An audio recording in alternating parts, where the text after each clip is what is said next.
his knife that we discovered was owned by and Pansy? signed by Pansy. It was Rush's old knife. He did sell it. No, I'm Jason, going so to. Can't believe it. Want to point that out? Just so heartbroken. 50 seconds. Probably.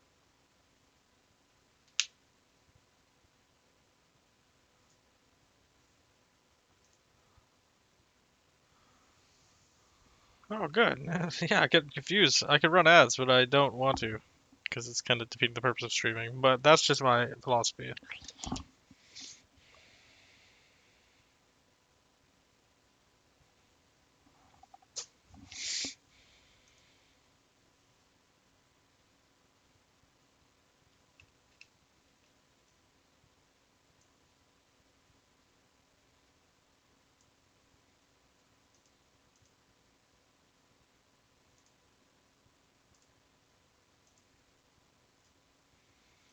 Okay. Wait, why is it muted? We're off to a Heroic great start for one! Heroic. It was a great Yay! start for Heroic. A little bit scrappy in the Heroic? beginning, but they showed Okay. their quality there as they close out on Game Allegiance map pick. You love to see it, Sam. Just a slobber knocker to kick off the playoffs. When you just got two forward-facing strikers in the ring together, just trading blows. And I mean, that's how this game started. Obviously, Game Legion out on top at the 5-1 start, but Heroic quickly got into the fight and didn't really let up once they did. English is my first language, but I've Go on. never heard that word. Slobber What did you knocker? call this? It's got to be an American term. A slobber It's like in knocker? boxing, whenever you're hitting them so hard that, like, you know, this. Ah, okay, that makes a lot wow. of. That actually makes a lot of sense. Have you ever heard that word? No. before, Striker? But also I'm not a UFC or a Can boxing. I be or honest? Yeah. I thought he just made it up. I was like, are we just making up fun words to describe I wish I did. maps? That'd be pretty Nah. cool. Anyway, Honestly, it's my new TIL, man. I'm just gonna start using it from now on. sorry to I fit to see it in your interrupt next you. article somewhere. There you go. I was just super surprised by that word. Continue with your analysis. No, it was just a fun, scrappy game at the start, man. That's really all I can say. But I feel like Heroic kind of quickly settled in and took over. Yeah, pretty much. I was kind of impressed with how they were approaching middle. I think they were pretty disruptive to PR and what PR and Towson were trying to do. I mean, Towson went from being like 10-1 in round 4 to 13-13 by the end of the game. We were doing so much praise of their rifling core trio, and I don't think any of them really had any impact in this game. It was X-Cloud and Nilo who were just doing a lot of work in middle, and then Alcaran actually had a lot of good rounds as well. Just being that third supportive guy, that's what I was looking to see from Heroic if they were to make the next step to becoming more of a top 10 contender. So this was a really cool game from them in terms of the output from their stars. I also just love that, you know, you can see there by the scoreline, all of their players, Nilo obviously having the banger game, but everyone stepping up, getting frags on the board. There's a confidence to this Heroic lineup that I think is quite interesting to watch. Yeah, I mean, you look at all three top performers for Heroic. You talk about Nilo, a guy who gets signed but just immediately goes to the bench for the first 6 months of the year, hops off and has immediately had phenomenal impact for Heroic since he's been on the squad. Definitely one of their star riflers. X-Flow continues to just be a huge star and a very important role as being that aggressor on both sides of the map. And then look, Alcaran, what a performance from him too. I mean, he's a guy who's just coming off an academy team. He's coming into, you know, a revolving door roster where things are a little bit shaky. He obviously wasn't even able to play CAC. Yeah. They had to use Hades as a stand-in for that event. So Alcaran's future all of a sudden becomes a little bit, you know, you kind of wonder where it's at because he is on loan. And Hades actually did play kind of well for a time for Heroic at that CAC event. But he's proven why Heroic had interest in him in a game like this one. And honestly, he's been playing pretty well all tournament, in my opinion. So cool to see him heating up with the op.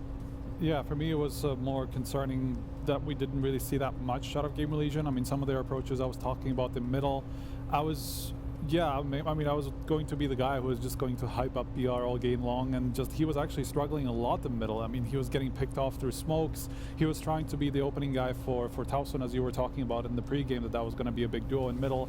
They were just catching him off guard all the time, or they were just catching him through a smoke. He just wouldn't make those opening moves happen, and effectively how the first, let's say, 5 gun rounds went was there was no real early round. Like, everything was basically decided in the middle, and it went straight to late round. It's just like you have the 3v4, 4v3 instant switch up to like late round games at like 120 in the round. Yeah, it's funny you bring that up because it's like our job kind of is setting the table. We're in these pregame segments. We're like, this is the key matchup to really look out for. And sometimes the teams just kind of toss the table over and say, yeah, what you said has nothing to do with what's going to happen. That's not reality. And this one, it really was the key matchup, I felt like. The fact that X-File was able to really come alive kind of, you know, through that 6-round stretch in the first first half defensively and shut down PR, and Towson was massive in how they were able to eventually recover and take the lead, and then they carried that momentum into the second half and pretty much bulldozed them on their T side to finish the game. So that really was a critical point in the match throughout. Early map recovery, I mean, that is what happened with Heroic. I think, Striker, you have a round example that you wanted to bring up, which was in that early game. What are you looking to highlight here? Yeah, this was just right after the chaos of the force buys we saw back and forth, and this was just actually a full eco from Heroic, where they actually use Gamer Legion's smokes to their advantage. I mean, this is the one that's near Donut, right? They just boost over to get the pick, and this is the second one. So ZTR puts the smoke down in short, right? And it just actually covers the entire pathway from short towards the bomb site. And what Heroic do is they just push through it, and they just create so many different angles that you have to take care of if you're the riflers, that you don't even know where to expect them to come from. So it was just kind of a cool little small way to put. I should have. Yeah, take you're right. Game Legion off guard. It actually ended up in a 1v2 for dumb. Rez. And what I wanted to Dumb point dumb. out from here, Me dumb dumb. this was actually the round that put their economy under a lot of strain, because the next round that ended up in a 1v or it was like a 3v1 fight, or they were trying to search for the last guy, and 2 of them got killed, and only 1 person survived. And 3 rounds later, that actually caused Heroic to take the 7-5 in the half, because towards the end they actually didn't have the money to Me be able dumb to buy dumb. up, for the rest of the half, because it looked like they were going to build up so much economy from the early chaos, but that's actually what stopped it. I love that you highlighted that round put on the specifically, CPT because I think a lot of premiere. people What the maybe fuck would have is CPT overlooked the economic premiere? impact that a round like that had, because they ultimately lost the round despite doing a Yeah. lot of damage. But I think it also just totally encapsulates what we saw the entire first half, which was just scrappy, just banging plays, and eventually the ties did turn. Yeah, okay, I can do We're now that. moving to Dust 2, which is That's Heroic's F6. map pick. And based on what we've seen on Ancients, should Gamer Legion be worried? They should be, in my opinion. I mean, they only recently Fucking started playing what? Dust 2 1K within, the last few views? months, and while they have had some successes, it's like you Disgusting. kind of wonder, do they have the protocols in place to deal with some of the mid-layer situations they're going to face against a Where is Heroic it? team who is very scrappy, very in your face, and play a very oppressive play style, and their riflers are in fine form, and so you know that you're going to be dealing with the X-Flash. Just I mostly hit my garbage can. Not really. I need to clean it up.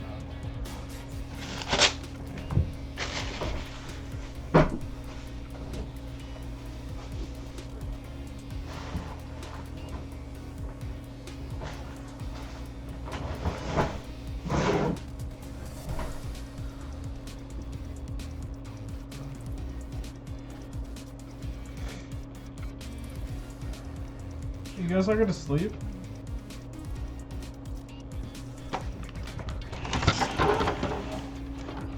Ralphie!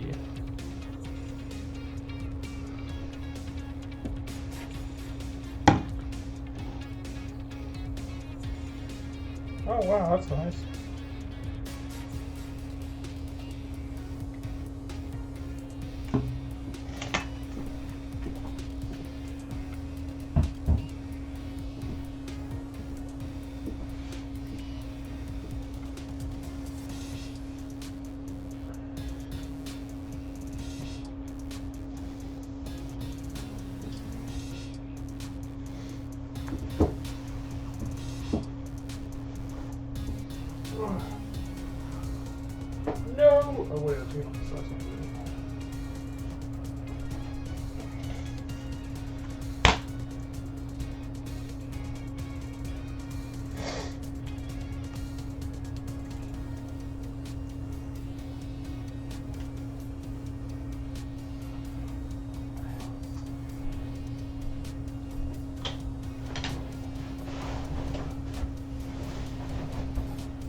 Welcome back to Capcom Fighters. You are now with the duo of degenerate commentator hours, Ringe and James Chen. Hope everybody's having a great time out there. We are in our natural element, so you know we're already going to have the energy. It's going to be great matches, as we've already seen, right? This is all, like pretty much the offline LCQ for Capcom Cup, and all of the matches have been elite. All of the like pools, winners qualifier matches have been ridiculous. Even the losers side just stacked to the gills. James, how are you feeling, man?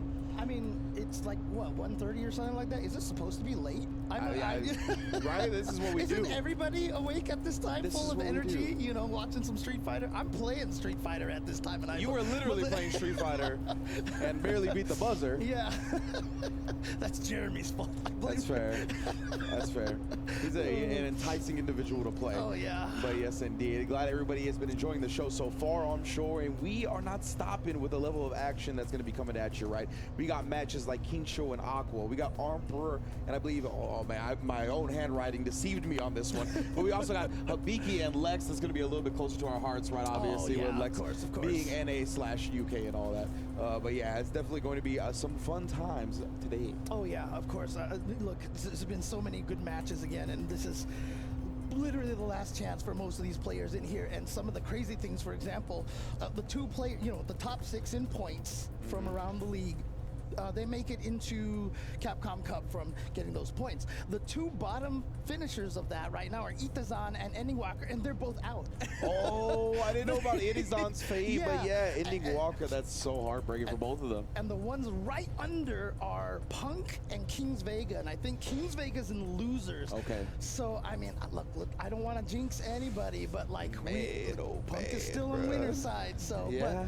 but I heard in order to get enough points to make it to even overtake Itazan and Ending Walker, he would have to get top 8. Top 8. That's the goal. All right. Well, you know he's going to be aiming for it. I saw on stream earlier he was rocking the cami, right? He's been soul searching a little bit, but in this crucial scenario, it doesn't surprise me that he's going back to the tried and true. But Yeah. we'll see. Obviously, there's going to be more pressure and higher stakes matches to come for Punk as he is still in winner's side. But we got a whole lot to determine who's still going to get into top 96, Oh, right? yeah. It's Oh, yeah. stacked. We, like I talked about, King Show and Aqua, VX Bao is still here, Emperor is still here, Taisei, Hope, the Modern Aki. We got so many players, John Takeuchi, Taco, Pugera, Shuto, Oil King, Kawano, like so many more to come. Yeah. Some players obviously didn't have a chance to make it here. You know, like Daigo, Mena, and Kaba, they were signed up, but Gotcha. they've all kind of DQ'd themselves. So, I mean, Daigo has that spot. He has a chance to still make it in the Japan World Warrior. Mena's already in there. I'm sure Kaba Qualified can- several times over.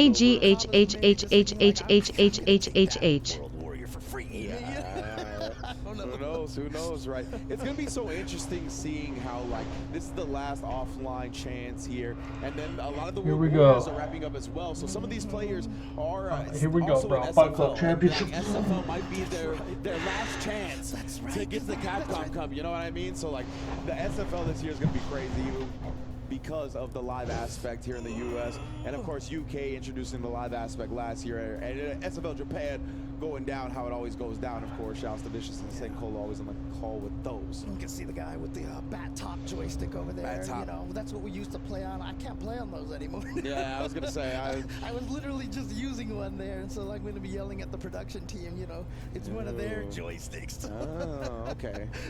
Getting fancy with the levers, huh? Yeah, exactly. I've always been a very basic Japanese lever type guy, you know what I mean? Like, I really love how far we've gone with the peripherals, though. Right? And how much customization there is to be had.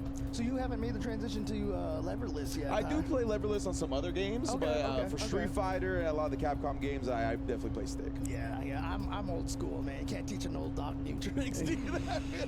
I'll I be feel on the you. sticks for a while, so. Yeah, you know? especially when like heavy movement games, I need like my stick. Like I cannot do it on leverless whatsoever. But we got some heavy hitters coming to the stage right now. It'll be Terry versus Blanca. I'm gonna find out who's actually sitting down. I recognize one of the players, but their name is escaping me at the moment. But we're gonna obviously find out here real quick. Yeah, that's gonna be Aqua, of course, Oh, with yeah. the Blanca and Kincho Yes. with the Terry. I do appreciate the fact that they matched. You know, they're gonna, go to. They're going to the big dance. They might as well match outfits here. So. Little UCLA homecoming, you know about that, James. Oh yeah. All right, let's get the pressure going in the corner, though. Aqua playing the Blanca. Kinsho immediately gonna represent some invisible reversals, though. Yeah, just get out of there right now. But now, you know, the next time he's in that situation again, we'll see how that plays out. Aqua is forcing such a fast pace here. Throws Kinsho's wake up button attempt, looking for the parry. Kinsho's meeting him with the pace, but he's losing out on it, and Aqua represents his own invincibility. And the beautiful thing about that is when he parries, he stands up, but he's still charged. And Yeah, you that's a know, good your point. brain will sometimes not think that he's charged at that point. Oh, had to do that to keep himself safe, but busting through there with the OS essentially against that drive rush cancel. Yeah, exactly. Aqua had the charge. Felt that it was okay to spin, they did wow, just an inch he gets a range, actually stuffing the dry fresh. And then again with that crouch strong, it's a menacing button. Yeah, he just wanted to shake his hand, you know, stuck the hand out. He's like, hey. Don't make deals with Blanca. He's got the fingers crossed behind his back. He will definitely betray you. He probably has the fingers crossed in the costume, you know, you can't see that. That's fact. Lightning Beats, can you see this? The Labubu setups all day. Drive reversal real quick, but Kinsho's burnt out now. Like, at least he's not back to the corner, but it's still Right. going to be a rough situation. Oh, there's that burn knuckles, like the jump scare in the middle of neutral there. You see the attempts for the shimmy right there from Aqua, but Kinsho, yeah, see, Aqua's like, you know what? You're going to take a throw because you can take one. Ooh, perfect spacing so that he just pressed the crouching light punch at the perfect timing to beat a wake-up crouching light punch. Yeah, that was nice, right? Like, gave him just a little bit of room to actually whiff the jab on the side of Kinsho and then came in with his own. Nice stuff from Aqua. This character's a menace, bro. That win quote. Wow. Attacking it, okay. He's like, Dang. don't represent a species you're not, all right? Exactly. Don't make me come to your hood. Don't put Blanca in the City of the Wolves. No, please don't. Like, you know what I mean? Like, Ken and Chun-Li are already menaces Right. enough. Oh no, and now he oh yeah, just went right after the drive game. You're burnout, this is guaranteed at this point, and here we go. What's he gonna do? Go for a reset situation? He's got the world. Oh, that's gonna combo. Faked them out too, right? Like, it's such a double-sided like threat because of the combo after the throw, and then you don't want to press because you think the doll's gonna hit you. Yeah, I mean, Oh no. I mean, to be fair, you know, the doll setups into the throw are very specific, right? So you know that Yeah, there's that's like fair. specific setups for it, but still, when you get into that situation, you're just like, well, Yeah. gotta guess for life. Yeah, you still gotta defend against it properly, right? Knowing is half the battle. Executing is the other side. Wow, actually didn't even get the hop throw. Oh, and he just goes for the wake up again. Oh, that's gonna be a whip punish right there. Takes him straight to the corner. See if Kinsho can actually get some pay out of this corner position here. They try to come for his dome piece. Good block from Aqua, but he's getting thrown up here. Oh, that was sick. The OD quick burn. Second hit overhead. Caught Aqua sleeping a little bit. That was nice. Yeah, because that was a risk too, because if it was blocked, I mean, I'm sure he's punishable. You know, he's pretty punishable afterwards, so. Oh, okay. Gets the activation. You know, I heard Sherry and Jeremy talking about how JP's level 2 is the best level 2 in the game. I mean, this is the one that could give it competition, honestly. Lightning Beast is definitely up there as well. Right now, overhead though blocked, and yeah, with the burnout as well. Mad plus, so Kinsho, whatever it was, got stuff. No trade combo though. You reach in. There's the wolf being represented by Terry right there. It's the Buster Wolf. Oh, no. Yeah, they checked it. They actually get a couple follow-up, but it was okay to scramble. Kinsho processed it quickly. Got a little tick throw in a follow-up.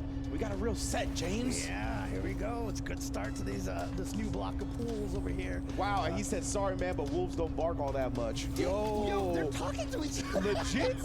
Like the in-lore responses?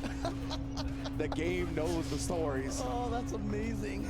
I know Jeremy and Sherry were also talking about just how well Terry and Mai were integrated into this game. And Yeah? Ooh, we even got ourselves reads on the Blanca ball and get the drive impact.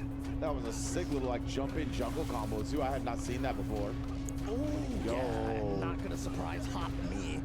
Yeah, this man shutting down all the hops to take that back to the schoolyard. Get some hopscotch going in there. Some jump rope. So this is grown folk gaming. Oh my goodness, like grown folks got to deal with throw loops. Right now though, makes it out with the back tech. Gonna activate the lightning beast. Only got a little bit of drive gauge. Yeah, that's the scary part right now. What are you gonna do? When is the drive impact coming, if at all? Oh, again, actually just jumping out and take the throw as well as huge from Kincho. He's about to get his bar back. What a way to survive, man. He tried to start the party, but a huge drop. Both sides here. Now he's burnt out again. I don't That's see a him smart blasted. choice right there because he can just get the chip. And yeah, Blanca from full screen my. has an advantage, but not anymore. He's got crit guard as well. Oh my God, it traded. Yeah, afterwards. Impressive. Oh boy. Oh man. And the crack shoot. Challenge it afterwards. No, yeah, just attack. Look at this. Kincho is just taking every hit, and that's smart then. That's why Aqua went for the block. Went for the throw, I'm sorry. Yeah, look, he's gonna establish it again here. Try to shimmy up a little bit. Even the late setup of Kincho wiggle up buttons. Nice guess, but no, the drive rushes have been checked left, right, and of course center. Aqua gonna be able to follow this up. Put out the doll yet again here, holding the parry here for his life. Oh, the walk on. You thought I was gonna throw you, but just striked it down. There you go. Aqua still representing that Blanca. What are the, I would actually say like rare Blancas these days. We Yeah. don't see as many of them, but Aqua is a player who's been sticking with that Blanca this whole entire time, so. Yeah, and Aqua to me has always been a great player at like utilizing all ends of the spectrum when it comes to like being erratic and creating a high tempo pace, but also still checking a lot of what the opponent can do to try to take advantage of that tempo. Right? Like we saw a bunch of drive rushes still checked, like despite him like having a lot of fast processing speed, like pushing it, doing hops, getting throws in, right? Just little strikes here and there, like he was really pushing it. But every time Kincho tried to match that, he stuffed them, whether it be drive rush, whether it be the OSs with the Blanca ball. It was just really, really great showing. Yeah, I mean, that kind of style of play is like perfect for Blanca because, you know, we always joke that this is a mental stack the fighting game, basically. But then Blanca's got like empty Blanca ball, heavy Blanca ball, he's got hop, he's got command throw, he's got like Dollar, ball. you're a fucking So ugly he bitch. overloads mental stack like I you want to can't stab you to imagine, death, and then play around with your blood, Blanca Colina. jam, you're like, okay, now I gotta deal with this little guy crawling at me. Yeah. Just like the he went with the 5 frame on the light kick after the crack shoot, so I think that's what allowed him to trade. 4 frame or probably would have beat the Blanca by clean, but from that distance right here, a 4 frame light might whiff, and then you don't want that to happen, and so yeah, it was tough in the scenario right there. It's just so difficult to make a decision when you literally only have a pixel of life. Like, you know what I mean? Like, literally no mistakes can be had. Yeah. Well, so Aqua's going to continue moving on. Again, I think we're in the D set. Oh, we're still in the C set of pools No, here? I believe these are D matches. Okay, yeah, there you go. So, Yes, sir. But again, yeah, we're going to be playing all the way through. There's 6 sets of pools here, so we're going to be going Yes, through the sir. D, E, F. Once those complete, tomorrow will just be the top 96 all the way down to the top 8, and then the final day, oh man. Man, the last offline spot at Capcom Cup will be determined. It's gonna be nuts. We got VX Bowson down here. Oh dang, look at him. He's got the whole full beard going here now, it looks like. Yeah, my man VX Bow has been an aura farmer for quite some time. I always feel like he looks so cool every time I see him at whatever offline event he's at. Yeah, and VX Bao, of course, representing China. Not sure where in China that he lives. I'm not sure if he's in the Chengdu region or if he's, you know, more towards Beijing. But Okay. it must be nice to just kind of, you know, I was gonna say, right, like especially like coming from China like into the US and whatnot, it's such a long flight for them. Like it's gotta be nice to not have to deal with jet lag for once at a major tournament. Oh man, but again, you know, it is really cool. Once again, every time we get to have these tournaments, you know, like we had a UFA and Evo France, we get to see a lot of the EU crowd out there. You know, when we have tournaments like in the Dominican Republic, like Blink Respawn, you get to see a lot of the players there. Same thing here. I mean, a lot of Chinese players here, you know, probably pretty strong. Oh yeah. But just, you know, unable to travel and represent themselves, and so it's really good to see a lot of the local talent here. And you know, like how every tournament always has that one, like, who is this guy who makes it into the top 8? I wonder if we're gonna get one of those from China. Yeah, and so many people, for one reason or another, like, can't have like these opportunities to leave that far, right? To go like across continents to visit these big gaming events, right? So it's so sick to have some stuff like this, like Fight Club Championship, obviously in Chengdu. We like you said, Evo France. Like I bet so many people at Evo France, like this is my first Evo. I would never be able to make it to an Evo Vegas, you know what I mean? So it's just so sick to have stuff like this globally. But yeah, it's gonna be Inaba. My handwriting deceived me once again. I didn't want to get ahead of myself. But yeah, it is VxBow versus Inaba on the Kimberly versus the Ed actually from VxBow. Okay. Yeah, okay, interesting. Obviously, the biggest issue of this fight right here, Ed, severely outranging Kimberly, but then, you know, having a 13 frame. ODDP can be a problem against someone who wants to rush you down this badly. Yeah, and Inaba doing a great job checking the drive rushes. Really good stuff I'm seeing from all these players so far. I guess VxBow thought Inaba would continue to back up, but not with that stand medium kick on him. Exactly. So here we go. Taking round number one, just like that. And oh, there it is. That's going to work on a run attack for sure, unless he had stopped. And there's that mix-up that everybody loathes from Kimberly, the arc step mix-up, arc step or throw mix-up. But here we go. He's going to go for the level 2, close to the corner, so not going to attempt a dream combo. Yeah, still though, piecing her up left, right, and center, and then faking the safe jump. Immediate DI does get supered, so Inaba's gonna be able to defend himself for now. Still got 2 bars to his name as well. VxBow trying to press buttons back, not allowed to so far. Yeah, the good thing about for Inaba is that he still has 2 more supers, so you know it wasn't like he just burned one and now he's just gonna get it drive impacted anyway. But VxBow does get the drive rush canceled, takes round number 2. Yes, indeed. Very close so far. Inaba's about to be on his 3 bars anyway. Oh, he started out the last round with a tick throw off that right, and he is pushing it. Yeah.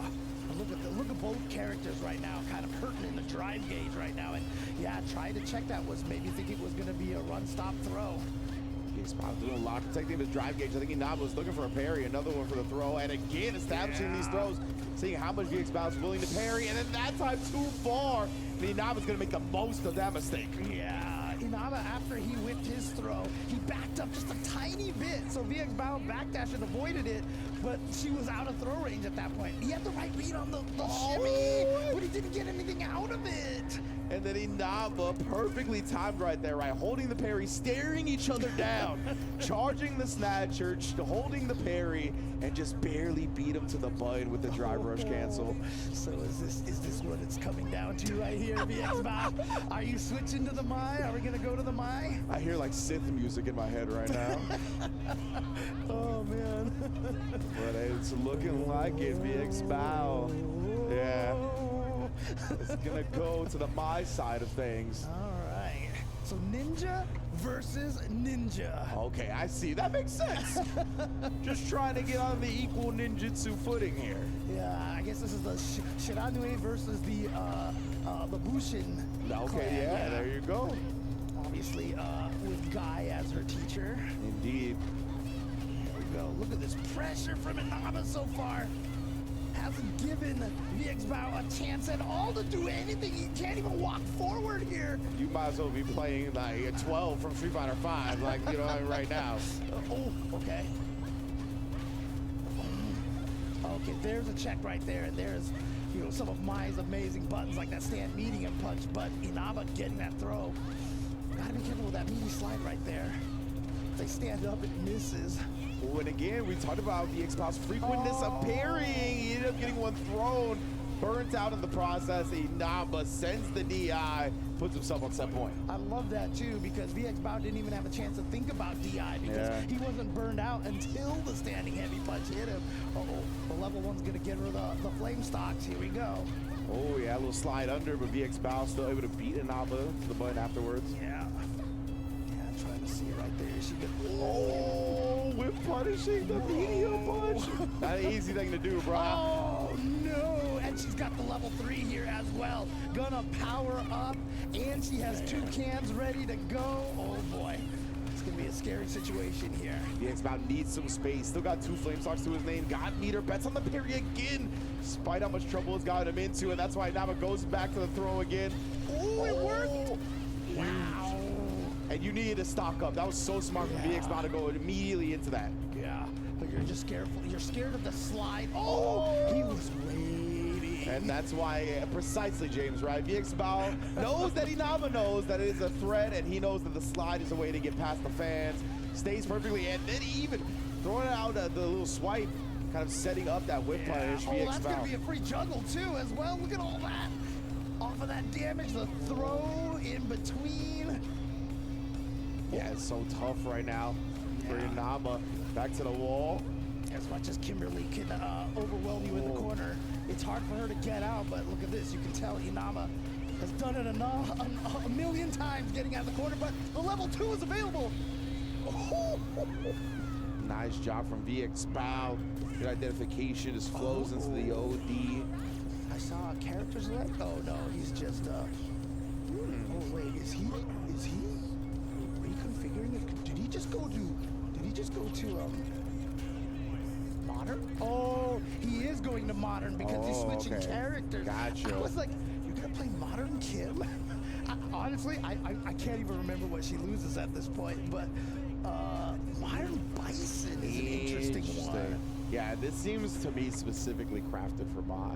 Yeah. I feel like maybe the Psycho Crusher on one button, the Super level 2 as well to punish the fan throws on one button. That's also going to be way more consistent.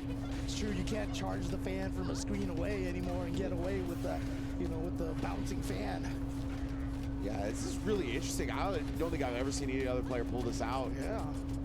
But you know what? I mean, Mai obviously is a character that everybody's talking about, so people are going to be finding a lot of interesting solutions to fight this character. Oh, she drive rushed into the crouching medium kick. VX Bao trying to get a little bit too frisky and once again the parries being caught out by these throws, but he overreacted but was too far for the throw, allowing the mind to punish him fully. OD stop, what a perfect parry there though. Right, gets him out of dodge here and gonna be able to, just go for the level 1 here, of course. Oh, faked it. Wow, and Inaba was so enticed, actually died for that reach. VX Bao, that was diabolical. That whole round right there was like, wow, this modern Bison's working out, and then VX Bao just took it right from him. Got the stocks again, Moxie. Oh, shut down the Psycho Crusher immediately. See, VX Bao's like, you don't need modern controls for that kind of reaction. Yeah. Oh, yeah, some unfortunate drive rush timings. Right now, though, represented the OD again. VX Bao so good at just using the fireballs, the threat, and then backdashing out of the scissor kick range. Expert stuff. What a switch, what adjustments. Man, I would love to see more of that modern Bison up against the Mai, but wow, we did not get to see too much of it as VX Bao played phenomenally. Yeah, and one of the cool things also, is I'm sure the home crowd is probably cheering for him, and it's nice to have that kind of home crowd going, cheering for you. After all, we saw what that did for Monsieur Crimson Yeah, at most Evo definitely. France, right? So Electric, to put it very lightly.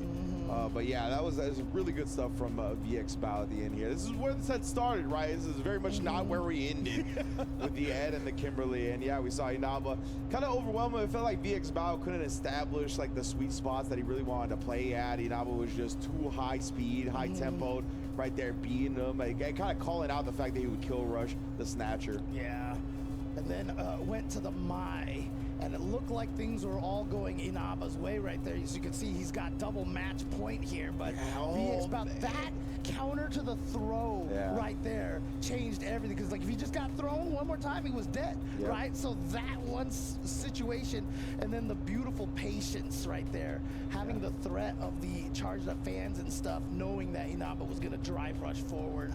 That's where we really got to see VX Bao really start to put on display the threat of the option being so powerful without actually using it, right? He did that a lot here. I feel like that's how he closed out this one as well. The threat of Mai in that range, she's got so many things to threaten you with, whether it be the drive rush, whether it be the walk forward stand fierce, or medium punch, or of course the fan, all from that type of range. So the backdash, beat the scissor kick, that was so clean. It's just good footsies too, to be able to punish a lot of those things. But yeah, so VX Battle is going to continue moving forward here, and we'll be moving on to the next set of matches coming up soon. So again, thank you guys for watching this. I hope you guys are having fun, especially if you are in, you know, the U.S. region right now, because I know it's super late for you guys here. So if any of you guys are either in the middle of some insomnia or just up because you just feel like it, you know, hope you guys are enjoying this. As two people that are up normally at this time anyway, we don't usually get like live hype events during this time. So, you know, like we have to delve into like hobbies that are popular outside of America. Like you gotta be like an F1 and like a footballer to really get some live stuff. Yeah, exactly.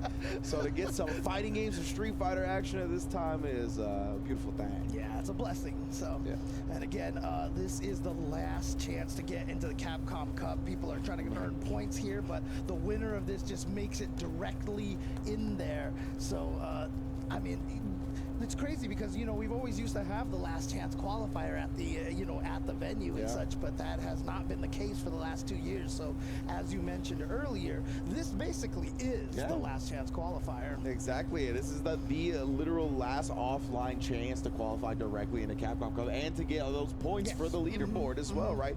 After this, it's all going to be World Warrior qualifications, and it's pretty much a wrap. And then, of course, we got SFL going on as well, which we'll have in the Capcom Cup on top of that. But yeah, man, this is, I mean, do or die here. That's why it's so heartbreaking to hear like the results of like Ending Walker and Itazan, right? Because they weren't going there with like some pie in the sky dream of qualifying. Like they were going there to protect their spot. Like they were already in. So yeah, I mean, it's scary. Of course, Punk is one of the favorites to try to move up the ladder as he's still in winner's side. Like you said earlier, needs a top 8 performance. But you can see like some consoling going on from players in the tournament. Homie was like, let me rub your back. Don't worry.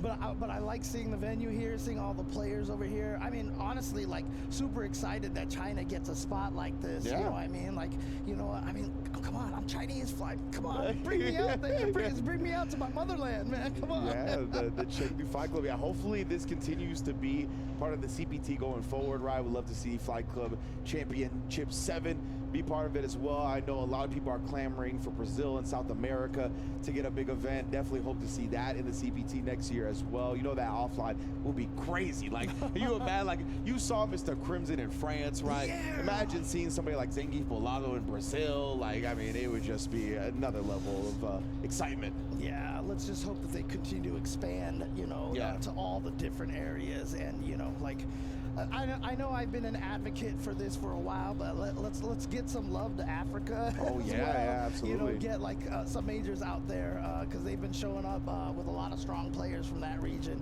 as well. Yeah, and it was cool. There was actually a lot of African players at Evo France. Like, yeah, there was definitely forgot what board they were working with, but it was legitimately like on the up and up when it comes to like getting a bunch of African players to Evo France. It was super sick to see. It's so cool.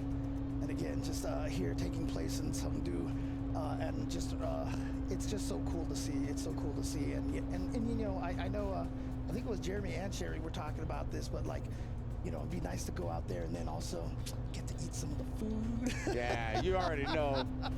That's definitely one of the best parts about traveling around the world, of course, is getting to try the cuisine, absorb the culture. Yeah. Like, dude, I mean, you've eaten at a Ding Tai Fung before, haven't you? Yeah, it's been a minute though. Right, but you know, I always remember when the first one opened up, you know, it's like Roland Heights or somewhere around there. San Gabriel, Roland Heights like sounds right. And it opened up there, and you know, I went there and ate with some of my friends, and I was talking to my mom. I was like, yeah, we went to the Ding Tai Fung. My mom was like, the one in Taiwan's better. I'm like, well, of course the one in Taiwan is better. I was like, what?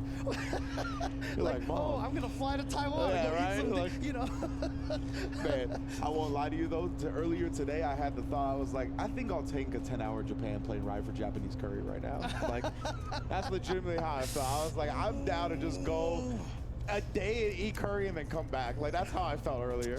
Well, if you find a deal, you let me know, okay? If you can find a good airplane ticket, you know, I might just go with you. So I'm down for some Japanese curry right now too. Oh so. Man, don't get me started, bro. But yeah, it's just dope to see all these players together at the Chengdu Fight Club, man. Yeah, so many players went out there as well, obviously from Asia, but we got a strong NA contingent.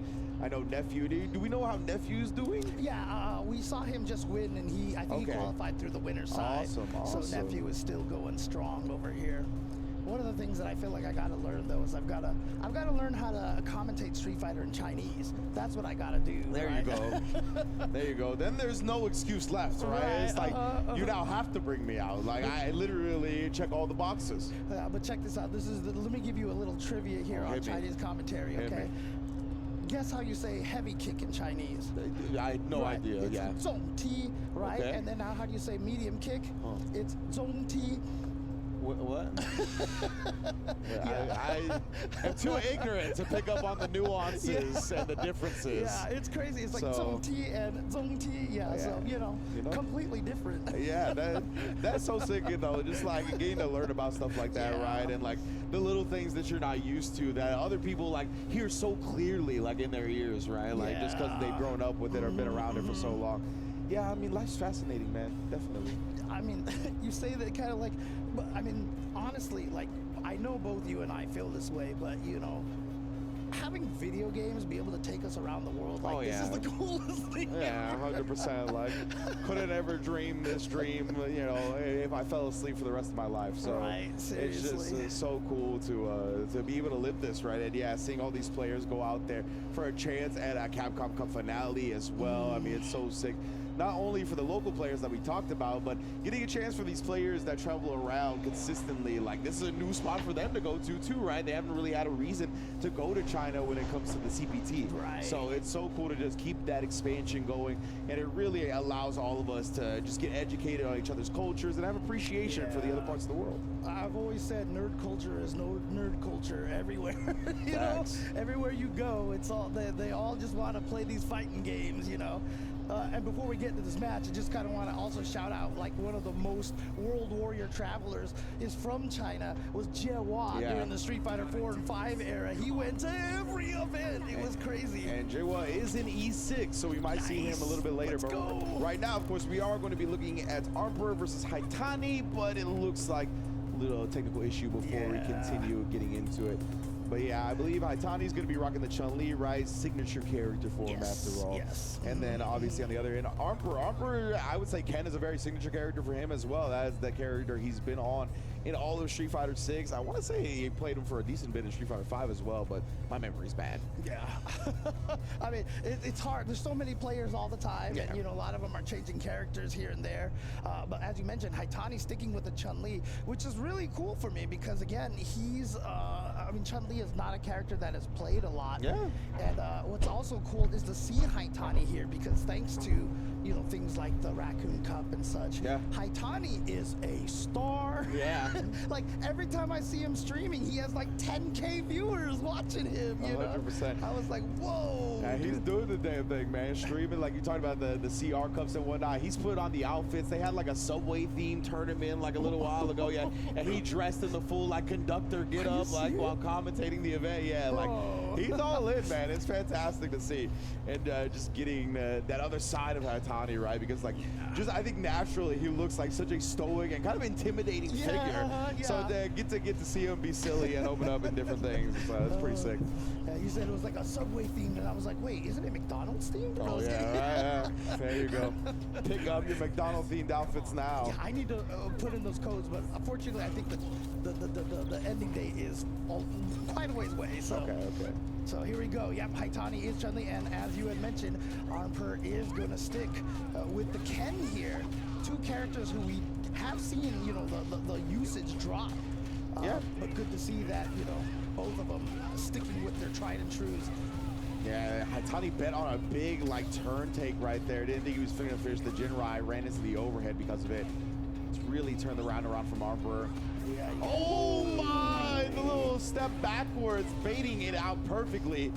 He's got to be careful here. You can see how low his drive gauge is. Yeah, so he's just kind of have to bide the time. No more drive rush cancels unless you know it's going to kill. Haitani, you know, he was in the green, so sniped the crouch medium kick. Armper feeling freaky, though. Guy is green bar back. Let's spin some, and yeah, just barely killed. Yeah. I saw that last chunk, and I was like, oh, he's going to live. And then, nope. We got online tactics here. Let's go. I was gonna say I used to call that like the Japanese round star because they did that a lot in season 1, but it's definitely like fallen by the wayside quite a bit since then. I don't know, a lot of Kens I play. Yeah. Oh yeah.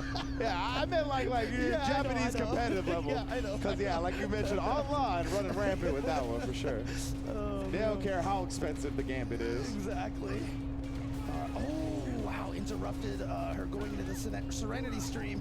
And now tossed in the corner. Tried. Oh, I think that. Oh, no, but he did drive rush cancel. So I don't know if that was supposed to be a DP or not. Neat old snipe liver right there. But again, we talked about that 3-bar threshold, right? Haitani didn't want to commit to the drive rush cancel. Yeah. He's looking for Serenity to stance follow up. Really doing a great. I was gonna say doing a great job controlling the space with the fireball, but whips huge on the heavy kick. Armper not gonna let that one pass him by for a second. Yeah, Ken standing light kick. Been a tear since season 1. That button has been so good and still very, very good. One of the best whip punching there, and as you can see, very easy to get into a combo for one of his supers as well. And that heavy kick is so whip punishable as well, right? Like it is like one of those buttons that you really don't want to whip. Yeah, they definitely put some of them lingering hit boxes, or hurt boxes as we like to call them. It's like, yo, why you lingering, bro? Oh, little run cancel, got Haitani parrying. Yeah, so that's good damage right there. Tried to perfect parry. Looked like, oh no, he went under? That's so unfortunate. Yeah, just some tough breaks from Haitani right now. A little run stop right there. Armper didn't commit anything behind it though. Oh, finds it that time though. He was like, I'm just gonna keep pressing this cross medium kick and we're gonna see what happens. What happens is set point for Armper. Yeah, Armper right now, I mean, despite the fact that, you know, Chun-Li, such a good suite of normals, but I feel like Armper has actually just been outplaying him in this neutral whiffing, with punishing a bunch of his buttons and then, you know, frame trapping him with things like that overhead Jinrai follow-up.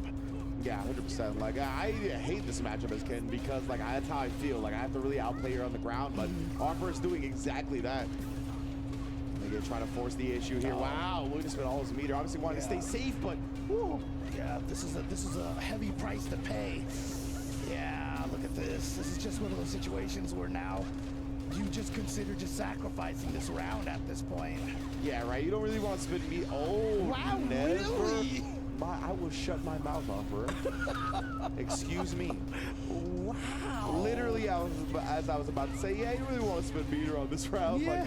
Like, just shove me up mid-set. And look at this. He might make this comeback. Oh. All right. I got to shut up.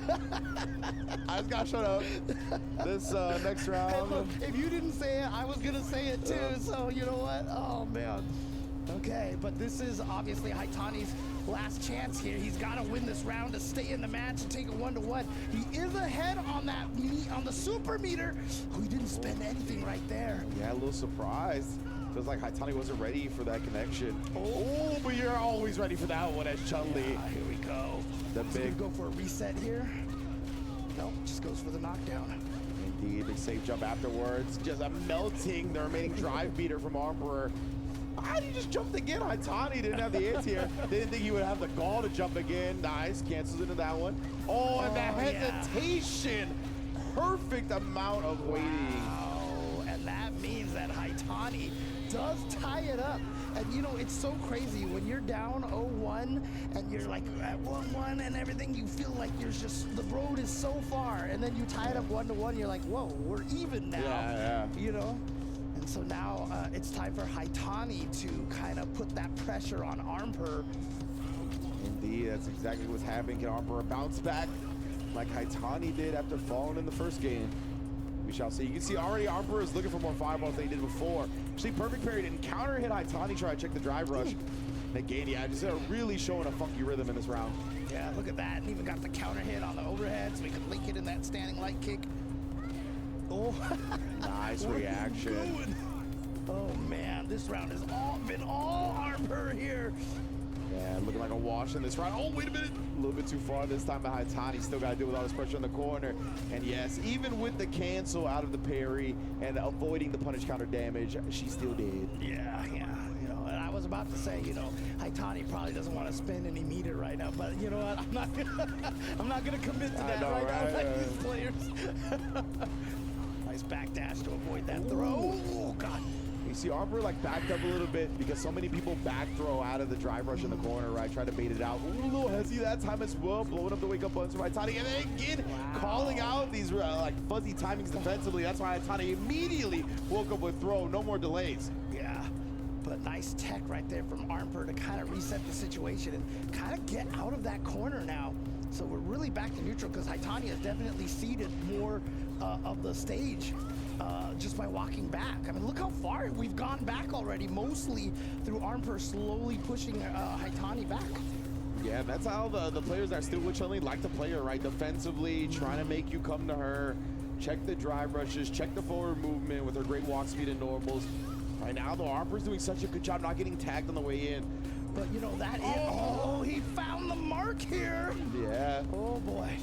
Didn't use the meter yet. Did he do something? He did. Bro, Armper bet the big level 3-2. Oh my God, almost burned out. But Yeah. can't do a meaty fireball because she's got that level 2 ready to go. That didn't burn her out yet. Oh boy. Because if she gets any hit, Oh my are goodness! you serious? Are you Haitani just lets the level 2 rip in response to getting hit, and the kill is not there! He dropped it! Oh, what a heartbreaker for Haitani! Oh no! You know what? I feel like he was like, should I go for an air route into Kikosho or a ground route into Kikosho maybe, or something like that? I think he was trying to figure out if he could kill without using meter. Yeah. And I think he realized that just a frame or two too late that he was gonna have to commit the meter to get the kill. And unfortunately, it just slipped through his fingers because that was just the second round, right? He needed that round plus another one. So I really do assume he was trying to conserve the meter right there. That is, oh man, tough break. Yeah. And Haitani's one of those guys, right? He's an execution monster. He's optimal. So it doesn't surprise me that he would get caught slipping in that instance. It's just, that's tough. Yeah, it's a lot of times it's just like, if you know it can kill, just do the big one, you know? Like I always said, the round is the more important resource, For right? sure. So, But Armper was playing so well, like in that matchup, that I think he was just like, I need every resource that I can get my hands on for this next round, for right? sure. Because Armper, like, really was, I think, playing that matchup extremely well. Like, I don't like playing that matchup as Ken, and he was doing the damn thing from start to finish. I mean, like part of that was, you know, when we talk about the neutral footsies, we talk about the footsies triangle, right? Which is like move forward, poke, or with punish kind of a thing. And that round, like I said, that Armper just walked Haitani all the way back. That was a perfect example. Even though no one was taking any damage, Armper was winning that round because he kept pushing Haitani back. Haitani did get the crouching medium kick and ended up taking that round, but still, you know, that push is exactly what you're looking for if the opponent is playing super defensive. Yeah, this is Armper setting up in the corner. Haitani, I mean, yeah, this was a wild set because Haitani obviously did make it even here before we got to the final game. Beautiful, just hezzy right there, knew exactly when Armper was going to commit to an option defensively. Players are getting so good at calling that out and kind of building their pressure around delays and kind of beating people on their delay timing. And yeah, this was the round where it was just a massacre. Yeah, look at this right here, just trapped in the corner, gets that throw here. In the corner. And then, yeah, this was the, oh man. I mean, what did he do here? So he went for, punched. Oh, okay. He missed the timing after the second stomp. So, like, if you do second stomp, like, people have asked me, like, I can't get the second hit of the heavy punch, right? And basically I was like, you know what, just pretend the second stomp has like no hit stun, or pretend you're chaining into heavy punch, because it's really fast. And if you're even slow for like 3 frames, I swear to God, that just makes the second hit miss. And that's what happened right there. Yeah, and if he got that second hit right, he wouldn't have needed the Kikosho either. That's true. Yeah, Would have just killed. That little bit second hit. I think something like that kind of like probably short-circuited his brain a little bit in the moment too. Yeah. So yeah, that was an unfortunate break for one of the legends of our scene, Haitani. Hopefully he's going to be able to bounce back in loser side. But now it looks like it's going to be Hibiki versus Lex, if I'm not mistaken. Oh man, yeah. Of course, is Lex back in the States right now? I got no idea, brother. He's that goes everywhere. Yeah. He primarily stays in the UK, and remember, he is actually going to be part of SFL EU this year, right? Oh, is he? Yeah. Oh, he's on okay, Team Mouse. okay. That's a stacked team, man. Okay. So yeah, Lex is going to be over there. So I know he's going to be primarily spending his time in the EU in the near future. So but obviously he's become a world warrior. He gets to whatever tournament he can get to, and usually does extremely well. Like, obviously, went over there, won at the Super Region, took the Super Region spot in the UK. Like, just a monster of a player ever since, you know, he's come up under his brother JB's wing. Yeah, and now he's in Capcom Cup already, and Yeah. JB is still trying to get in there. So I mean, you ain't have to bring up that, Jay. Like, you ain't yo, JB DM him, bro. Hey, Don't let James say that. Look. Remember, I'm the younger brother in my Oh, relationship, okay, and I got okay. better than my older brother at Okay. Street Fighter. Okay, so I'm just saying. Okay. Sometimes Little brothers. Sometimes I'm really glad I'm an only child. That's all I'll say. You've definitely avoided a lot of fights and arguments from fighting games. I'll tell you that. Oh man. But most times I'm not. But right now, Hibiki and Lex already off to the races. Tried to fish with that forward heavy punch. Now Lex, oh yeah, gonna use the projectile invincibility of the OD Inspire. Oh, I like this. Using level 1 right to preserve the meter. If he did OD Yeah. flash kick, would have burnt himself out. So Lex always very aware of the drive meter. He's a great player, playing both around his own and his opponents. okay, gets the hit and goes for the empty. Wow. Yeah, Lex hasn't really been able to. Wow, he didn't press anything there. I guess he was really worried about maybe a level 1 after that or something. And so Lex just got the throw, and he's gonna get the burnout as well. Wood burns himself out in the process of trying to chip Hibiki down, and whoa, the flash kick let it rip, brother. In response to what I think it was the overhead. Maybe it was just like a forward button, but he didn't mean it to be overhead. It was just the input. Oh, right, yeah, that messes me up a lot of times when I'm like messing with Lily. But yeah, Lex definitely pulling out a page of a Daigo Street Fighter 5 guile right there. It's like, oh, nice call out. and Lex do be doing that sometimes. He be making decisions that are like, what if I was just right? Like, okay, like, you know what I mean? Like, this is not about setting up certain things. It's not about the context of the match. I just got the hard read. Tried the overhead, but Hibiki Yeah. protecting the piece. Yeah, nice awareness from Hibiki right there. And what a jump timing as well. And now has the corner position with a full level 3 ready to go as well. Oh my goodness, Lex has been so on point with his reversals. Oh, taking advantage of the fact that parries are standing. So went for the back fist there to get those plus frames. Smart stuff from Lex, right? Knowing that Hibiki cannot duck it. Here we go. Forcing the issue. Oh, the frame trapped him. And the empty again. How much meter does he have to spend here? It's level 1, right? Nice job, Hibiki. Routing properly and smartly. But yeah, it looked like Lex just thought that Hibiki wasn't going to special cancel. Trying to take his turn early. Got clipped by the Condor Spire. Nice stuff. I mean, that's always going to be a threat if she has one stored up, right? Like, it's definitely, it's tough to take your turn against her if that's the case. Nice. Okay, check right there from Hibiki getting with that 4-frame light kick. Oh, Dragon Suplex. Shout out Kenny Omega.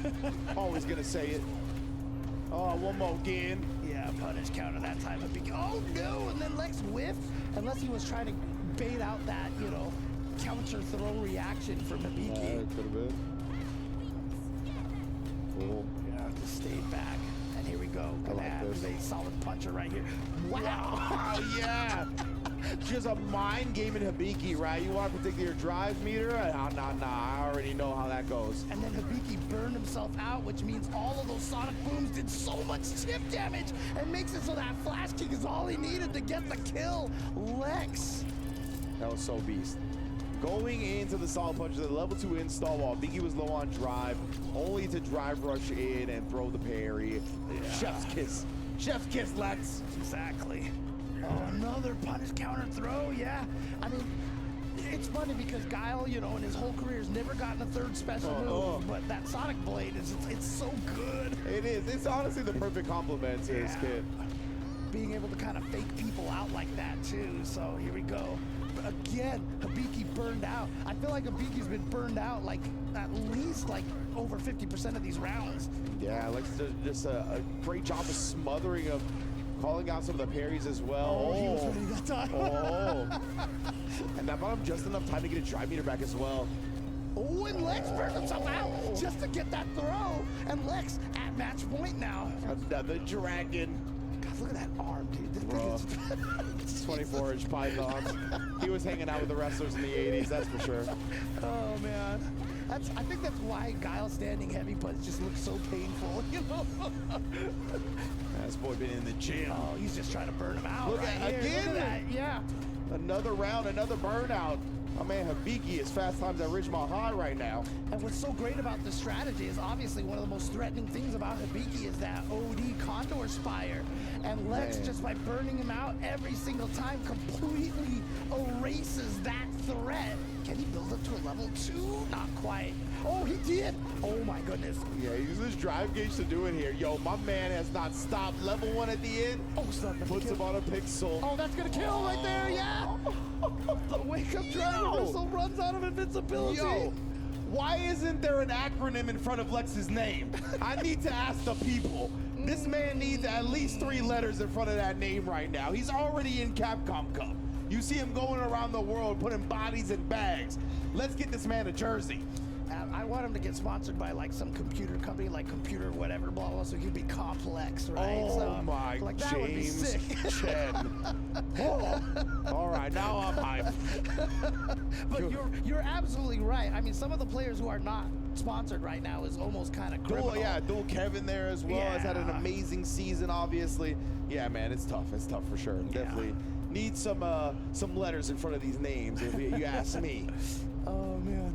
Yeah, so Lex here. Oh god, yeah, it was the overhead I saw come out there. Yeah, it was the overhead, it right, could yeah. have been an accident because, you know, that's always one of the hardest things for Lily. You want to walk forward and then do crouching heavy Yeah. punch, And he wasn't gonna die from just straight overhead, right? Like he had more health. Oh, so yeah, I he did, definitely, yeah. I definitely think the overhead was an accident.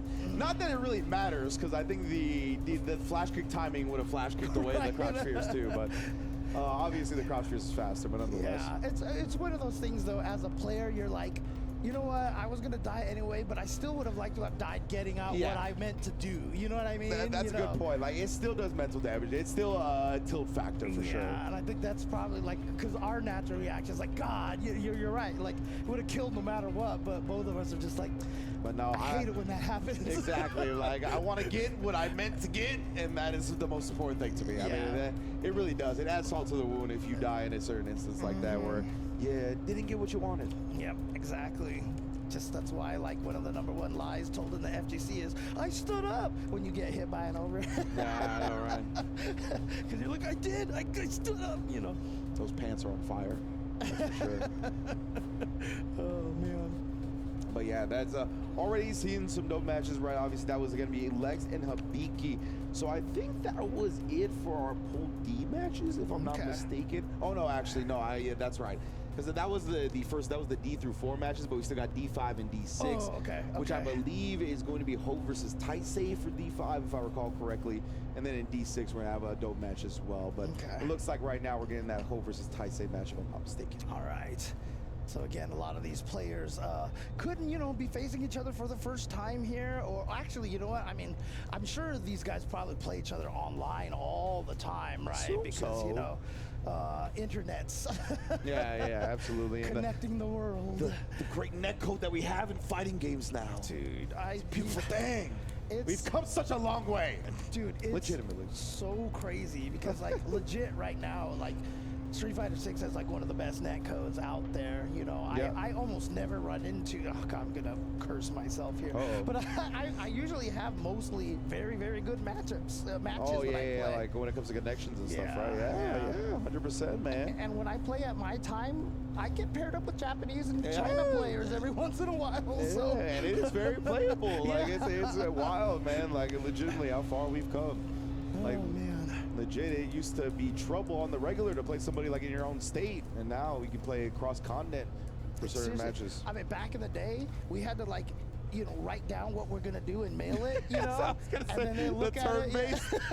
turn-based Street Fighter 2. Exactly. And they're like, "Oh, you did uppercut? Oh, good stuff, good Yeah. stuff." You know, and you write back, "You hit me." Oh man. Oh. Yeah, we gotta get like a Street Fighter adventure game, like just all choices. I mean, little I side quest. mean, I know, you know, there are some there's one game, I don't know if I'm allowed to say the name of it, but there's like an indie fighting game out there that is a turn-based fighting game out there. That's right. Yeah, there it's is, really, really good. Hit me up on Twitter if you're curious what that is, and I'll let you guys know. So, like I said, modern Aki. Yeah, I was gonna say, Hope is the modern Aki coming out here. This is a dude's been all around the CFNs, getting honestly pretty high rank. And Taisei hasn't been able to achieve the #1 Ed overall just a couple of months ago. All right, drive rushing forward over here, tried the parry. Oh, yeah, great response right there. And you know, it's easier to do if you're a modern player, to just have that button ready to press. Ooh. Oh man, but Taisei, yeah, how you feel about this button that I pressed? And then again, the meaty stuff right there, not allowing Hope to go anywhere. Still just outside of a bar as well. Ooh, actually missed with the down heavy punch because Taisei walked a little forward, but still got hit. He didn't go for any whip punishes, but he goes for the wake up ODDP though. Nice indeed. Oh, the jump over, but yeah, recovered in time. So we're Scary. safe for now. Taisei tried to whip punish that Serpent Lash with the drive rush. You see him actually do like when Taisei jumped over, Hope actually went for the looked like the crouch parry, which was kind of crazy, and he missed the timing, but he knew it was coming. Yeah, right. Rather than like looking for a cross-up button, knew that the just empty jump into low was coming. Yeah, the level that these players get on, man, is very impressive. Just poking away with that stand medium kick and crouch medium kick. Good long-range buttons to try to match Ed's super long-range buttons. Oh my goodness, taking them down. Yeah, here we go. Same. Yes. Again. The faux throw. Oh, maybe trying to bait out a reversal right there. Yeah, tried to fake the drive rush. Oh, that time did press the cross-up button. Oh no, not falling for the shimmy and just walks right into that. Yeah, I think Hope expected Taisei to like put the brakes on considering the drive gauge situation, but both these players. Oh, he's gonna be able to get the combo. And that's gonna drain so much drive gauge. Level 1, yep, and there it is, the burnout. Sick conversion. I put Hope in a burnout there, and then, my goodness, got the counter hit, but wasn't expecting to, so the follow-up was wonky. Oh, nice, just jumps out of it. Oh, but then just got caught with the stare down right there. That happens so often in these matches. Two people just sit down, stare at each other, have the south of the border standoff, as you've coined it, and one person just presses the button at the right timing, you know? Yeah, beat him to the button. It happens so much in fighting games. And yeah, that crouch heavy kick from Ed, always one of those superior buttons. Like, you find yourself in a duel like that, that's the fastest glove in the West. Not a whip punish right there. Oh, there's one. Oh, nice. Still in range for that crouching heavy punch. Now towards the corner, tried to bait something out again. Good reaction, and we had the Toxic Blossom right there. Oh, dang! Yeah, my man was juggling him for days. Oh, and then again, the Serpent Lash cutting off the drive rush. Throw. Oh, what? Yeah, bro, the heavy version. Sometimes it whiffs when you're like, oh man, that sucks for Aki. But that time came through and it looked like it wasn't going to. Nice stuff. Hope on the board early. Yeah, no air, no true air invulnerability on the move. It just kind of goes under stuff. But anytime you do have that true air invulnerability, or like you're an anti-air, but it doesn't hit behind them. Yeah. But Aki is just like, nope, sorry. Yeah. I'll sacrifice my air invul for this. Just a little bit of a crossover. Yeah, just chip it away. Oh man, ran over Taisei in this round. Barely over 20 seconds. Yo, what a way to tie it up here. Hope just need to get used to the situation a little bit. The modern controls obviously as well helping out. Yeah, that round was so brutal that they actually gave him 2 points for a second there. Yeah, I saw that. Yeah, it's supposed to be an exhibition, bro. Let's call the set. Oh, that was such a nice chase down. Light Serpent Lash hitting him out of the air. Yeah, man, to me that was a little bit of the modern stuff right there, right? Like being able to have that react so quickly to the situation, combine your modern controls with fast processing speed. You see these players excel. Already Taisei burnt out. Yeah, that was really smart. Just going for that to get the burnout here. Again, escapes. Yeah. Nice job for Hope, because that definitely would have been punished. Oh, yeah.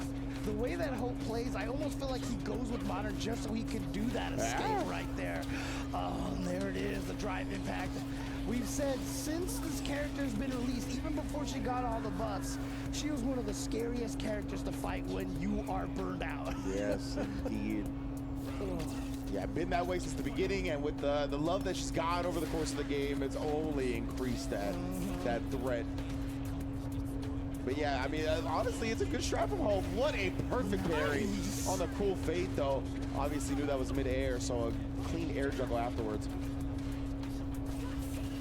Ooh, yeah, trying to bait out the check right there. But Taisei actually went for the parry. Oh, missed with the throw. It was a little too early, but still gets the hit. But Taisei's about to get burned out. He's probably going to combo into the level 1 or the level 2 here. No, that was an execution error.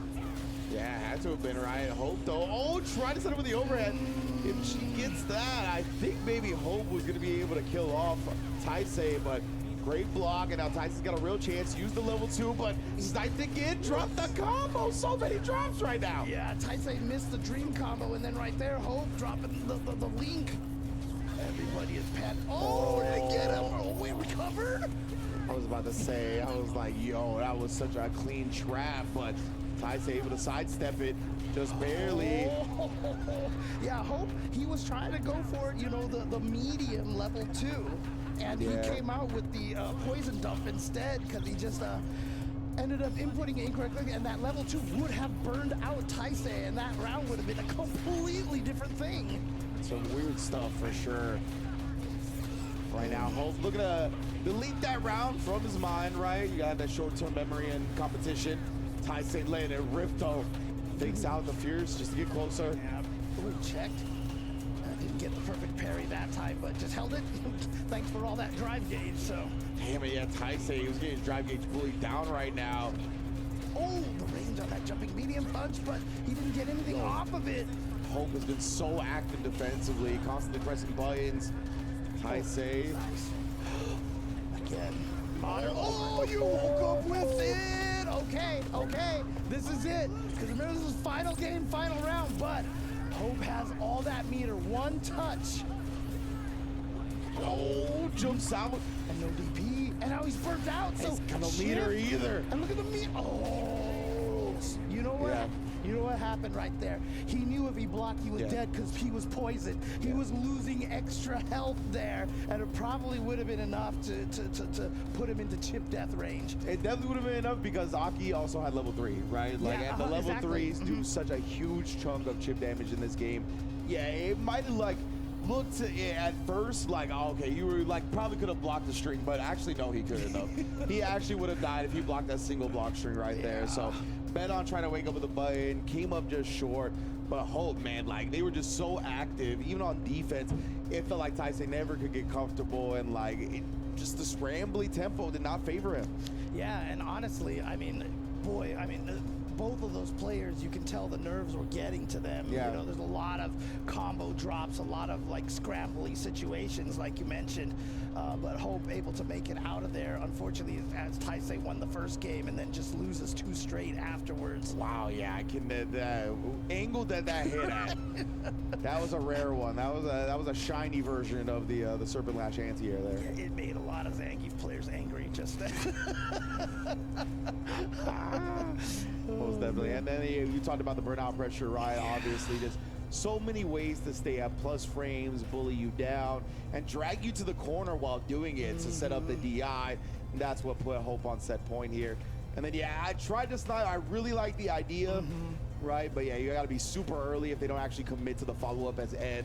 So that was good stuff from Taisei not committing to that follow-up. Yeah.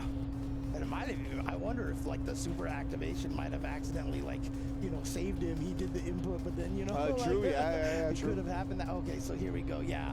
See, that little chunk right there, he probably could have did like button into Toxic Wreath into level 3, and it probably would have been enough to kill at that point. So I agree. Yeah, tried to escape it, but it couldn't, just fell a bit short. But yeah, we're gonna have, I think, our last pool D match coming up next, which is, excuse me, like I butchered the pronunciation on this player's name, but it's Sun Hui, I believe, but they're from Japan. They're actually like one of the players from Japan. They've been on SFL Japan, if I'm not mistaken, and they play Mono, so we're gonna get into Mono on the building. Oh, nice. Okay, yeah, getting the character variety right there. And again, shout outs to Capcom, because the character variety has been pretty strong, you know, despite, you know, what you read on the internet. Yeah. The discourse is dominated by a couple of characters, but like especially like my Discord is obviously very dominant, but like she didn't make top 8 at UFA or Evo France. Right? You know, it really is a testament to this game's balance and how threatening it damn near every character is. And I think like the only time she won like a major was with Lashar, but I think that Mai was like only in like the top 8 or something Yeah, like that. like he had gotten into like he had done a decent amount of work with Mai, and in the grand finals he started with Mai and NL beat him. That's what it was. That's And what it then he was, yeah. switched to Terry to get the dub. So yeah, it was like yeah, definitely. And then besides that, it's Shanghai and EWC, right? That's of course, the, of course, yeah, of course. That's Right. the one, of course. Yeah, the SNK guy with the SNK character on the big stage. But even prior to that, the prior 3 matches he played were all Bison. Yeah, so, exactly. Yeah, it's never really been solo Mai from what I've seen from anybody, but we shall see. There's been a lot of Mai so far at Fight Club Championship 6, right? Obviously, we even saw VX Bao pull out the character to defeat Inaba. You see that he took his hat off to say hello to his team. Oh, bro, the bow. dude. Okay, okay. Yo, and this guy is built like a martial artist. Gee, I mean, he could come. He could just be in a karate movie. Yeah, like right now, straight up. Legitimately. Right? Like a wuxia, you know. Pick them up off the street, like, nah, get this person in a karate movie ASAP. Put them in Street Fighter.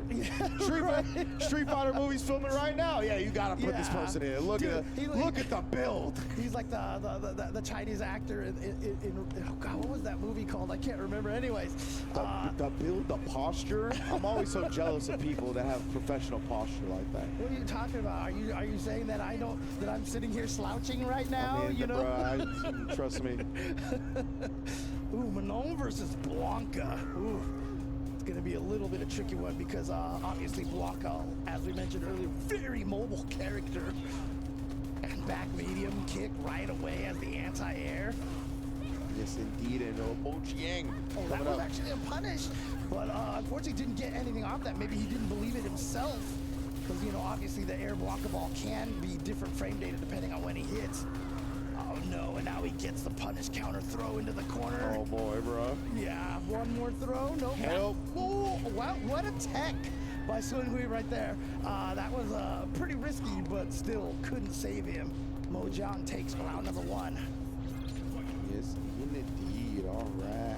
Yeah. It's interesting because, you know, that name, Sun Hui right there, feels more like a Chinese name. It does, right? Yeah. Like I could be mistaken. I know that they have played in Japan before, if I'm not mistaken. But yeah, if I have some misinformation, big apologies. Please let me know. Yeah, I mean, again, these players, they travel all around. People move and live in other places, try to bait out the parry. And speaking of, got the perfect parry on Manon's jump in, and she did a late jump, too. Yeah, it's a big break, though. The wake up super works out, right? Getting rid of both the doll and the block corner situation. Give me that metal, dog. Oh, tried to do a little bit of a shimmy right there. Counter hit, though. Not close enough to be able to confirm off of that. Ooh, big anti-air as well. But Bo Chiang, once again, is popping off right back as well. Oh, nah! Did you really just do the shenanigan? Really, at the last event to qualify to Capcom Cup offline, you did hop OD Blanca ball? That is that. Would you wake up DP for $1 million? That was He just did a. Yo, how do you bow to your opponent, take the hat off before the match, and then do that? This is what we talk about. The people that are nice offline, they're mean in game. Yeah, but absolutely. This person with this type of build playing Zangief, no surprise. Muscle power. No surprise. Except he took away all the muscles. Yeah, that's right. It's all just machine now. It's metal. I ain't getting through TSA. Yeah, but shout outs to this costume. Dude, the amount of moving parts on this thing is like, it's incredible. Unreal. They went like the extra length too. I think like when he gets electrocuted by Viper Super, like the skeleton's different as well in this outfit. Yeah, they like, did that for him. Like they went like the extra mile with this outfit. And his voice is like kind of machiney. Oh yeah, as it should be. Nice job, little fade away. Yeah. But man, intentionally picking Zangief versus a Blanca, you know, I mean, I know it's different in this game, but like my whole history is I hate this matchup. Yeah. Oh man. And it's interesting, right? Started on the Manali, obviously a grappler, a grippler. That's the life that they're about. So, using the armor to get through that. Mojang did not have an ability to do anything about that. The spine buster plus $1 billion. Oh, but that's why Mojang gonna immediately challenge. Oh, he went for the whole thing, and now oh, he went for the reset. Yeah, I mean, because that was actually a smart time to go for that SPD there. Because when as soon as you got hit by that light kick, if you're Mojang right there, you're probably like, okay, scaling, and I might be able to live through the, and then you just get SPD, and you're like, well, Right, in the middle of you processing what it could be, how the rest of the match could play out, you just die. Oh, Blanca Ball, yeah, you already saw the startup during the drive rush. It's unfortunate timing for Sunwoo. oh, notice that Sunwoo is not crouching. And now that's why you still see him with more of a staggered movement, but an empty jump into throw into SPD. Damn, the parry, the blue stuff, wrong neighborhood. Whoa. Now both players showing respect, right? Just let us say that though. Unfortunate timing on the dash from Soon. Oh, what was that? Yeah, juggle. That came up a bit short. Yeah, just messed up his combo there. Tried to bait out a level 3, I think. No, most definitely trying to bait out a level 3. He was like, please try to talk to your people. Yeah. Oh, the drive rush in again. These timings. Mojang just been able to really disrupt what Sunwoo wants to do. Right. And, you know, before we leave the stage, I just love the fact that we're in the middle of Africa right now. There's this giant machine fighting a monster. Like, I mean, Street Fighter. The hippos are like, we see this every day, B. Oh no, with the button in the air, so that actually ended up being a punish counter on top of everything.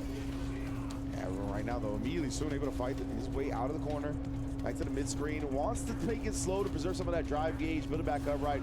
Mojang, I was a little surprised that they didn't push the metal, but now they will. Lightning Beast activated.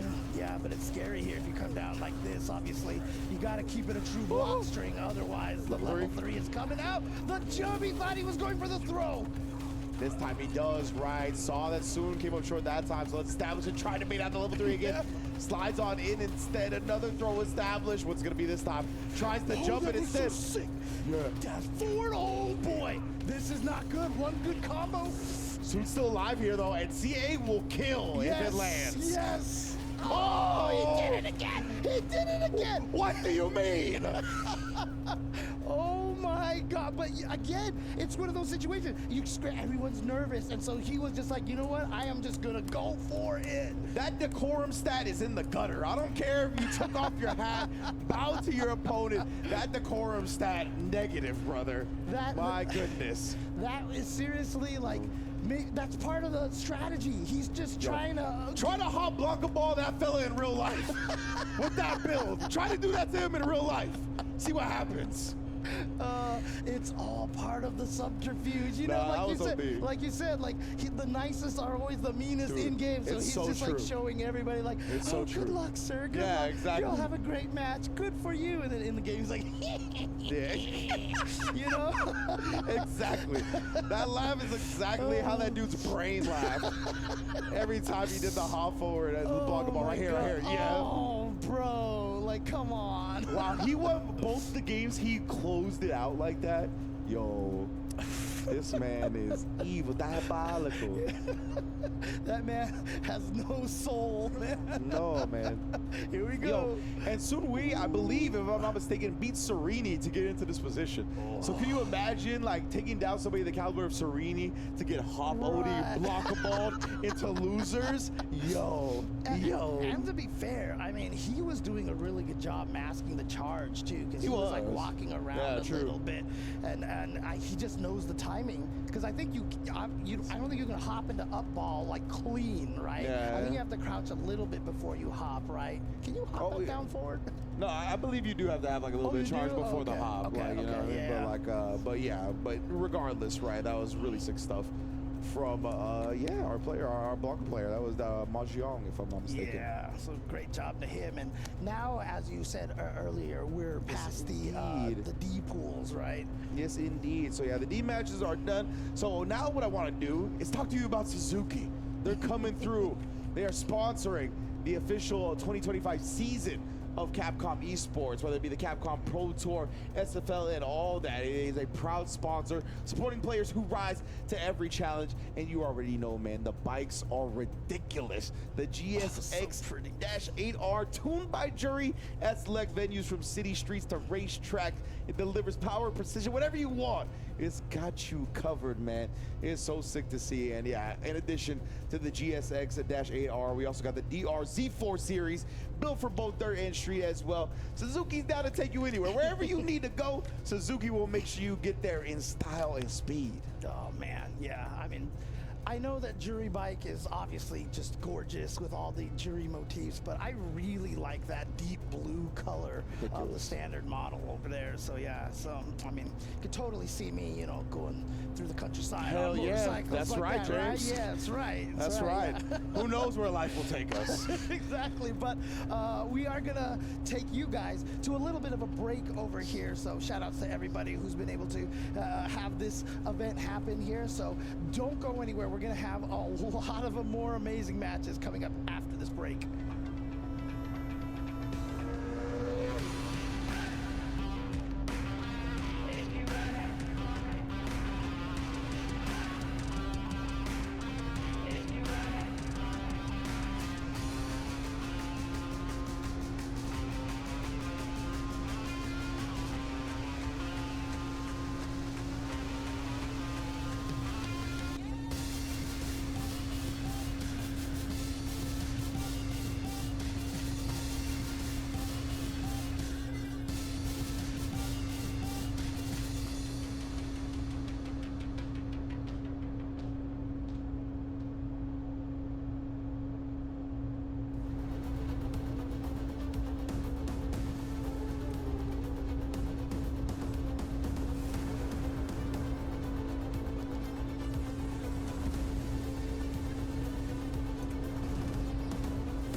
Red Bull gives you wings.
You ready, Tom?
we are inching our way ever closer and closer to that top 96. We've already gone through 4 blocks of pools. We've got 2 left, and we've got a lot of good players in there. Yeah, absolutely right.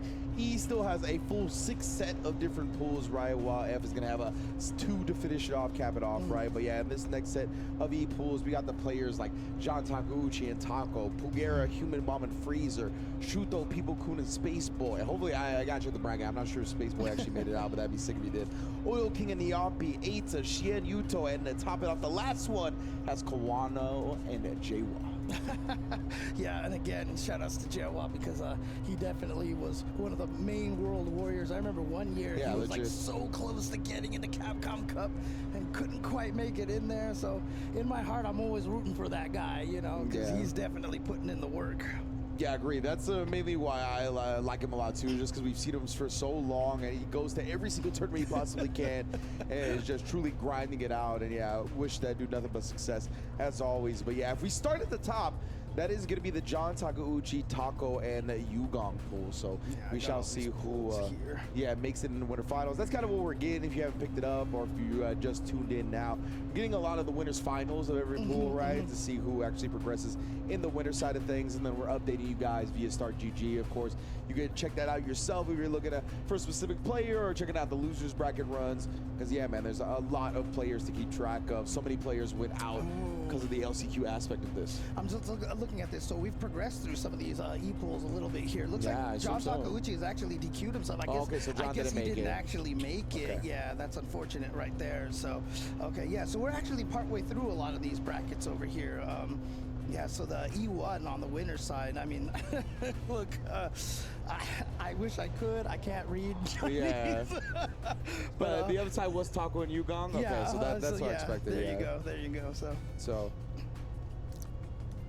ooh, we're getting Taco's opponent's name, which it was several letters. So JBSN. you will see it, E. and we will talk about it then.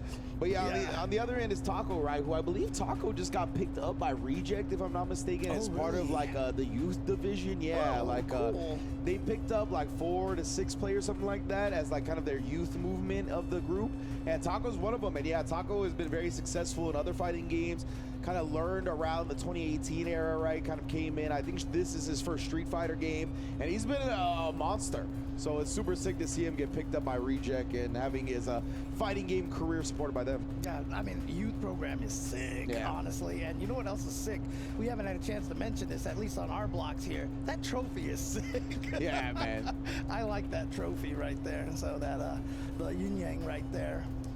That's super cool. I'm always a big fan of trophies and whatnot, you know what I mean? Yeah. You'd be surprised how much a cool trophy motivates a player. Like, you'd Ooh, be yeah. surprised. I mean, some of those players out there, their like main goal is just to have their like shells Yeah. and shells Yeah, and just like, like you all know. the unique trophies out there. And I love how creative all the different TOs have been with their trophies and Yeah. such. So shout outs to all those guys. And interesting, Marisa versus a Kimberly here coming up. Yeah, I was gonna say Taco. If you know the games he comes from, Kimberly makes a lot of sense. Like very aggressive mix-up style. Yeah, definitely wants to play that right. While JBSN on the other hand, just looking to put a knuckle sandwich to your mouth. Oh, wow. Oh, gets the drive rush slide in there. Tries to steal an extra turn, but it looked like JBSN actually challenged after the heavy kick. Oh, scoot him, but a perfect and a crouching perfect parry at that as well. Yeah, what a call out by Taco, right? You needed the correct directional input on that low hitting move. Oh. But oh man, yeah, that hits everything, even throws now. That seriously, I mean, is probably one of the best buffs for Marisa right there. Actually having her level 1 beat throws. Praise be, like just the way this character looks, she should be able to fight back. You know what I'm saying? Yeah, I mean, I remember one point during season 2, no. like I told my stream, like, you can throw level 1. Everyone's like, what? And I was like, yeah, it's depressing. Oh, clocked in the face, and now you're in the corner here. How are you gonna get out? You're gonna sacrifice some of that meter for the, oh no, anti-air. Yeah, right now the arc step actually gets the cross up, a little cheeky from Taco to steal the corner, get the level 3 going. I like it spinning it now, right? It gives you a chance to build up a whole lot of meter if you do get to that round 3. Yeah, and you're faster and you do more damage now too as well. Oh, wake up, try reversal again into the corner. The Odie scoot him again. This time the low does work, and just a dash chase into another crouching light kick, catching Taco off guard. Yeah, I don't know what happened with JB. Maybe it didn't get the special that he was looking for, or just kind of got caught in a scrambling moment. But hey, yeah, the dash ended up working out afterwards. Taco not ready for it. Yeah, right now the pressure from JB. Oh, that was kind of neat, actually. Yeah, it was funny with the neutral jump bait, and then Taco actually bait out the parry afterwards as well, and that DI does not work. Yeah. So now we're going to be in this mix-up over here. It goes for a one-can mix-up. Should be able to get the juggle off of that. It's not enough to kill yet, but that is right there. Man, 1 can, we go into 6 Flags. Free admittance. Oh, man. All right, so Taco coming back there with some offense. Tried a perfect parry. That's just a little too early. Some plus frames off of that charge standing heavy kick. Yeah, Taco. Oh, that's a trade. He didn't cancel that crouching medium punch into anything. Yo, we are moving fast right now. So sweeps, throws. That elbow drop worked as well because of the pace going on right now. Huge whip punish. Sends it to the wall. Right now, though, Taco able to take advantage. I always like the way that looks when she kicks him across the screen. Yeah.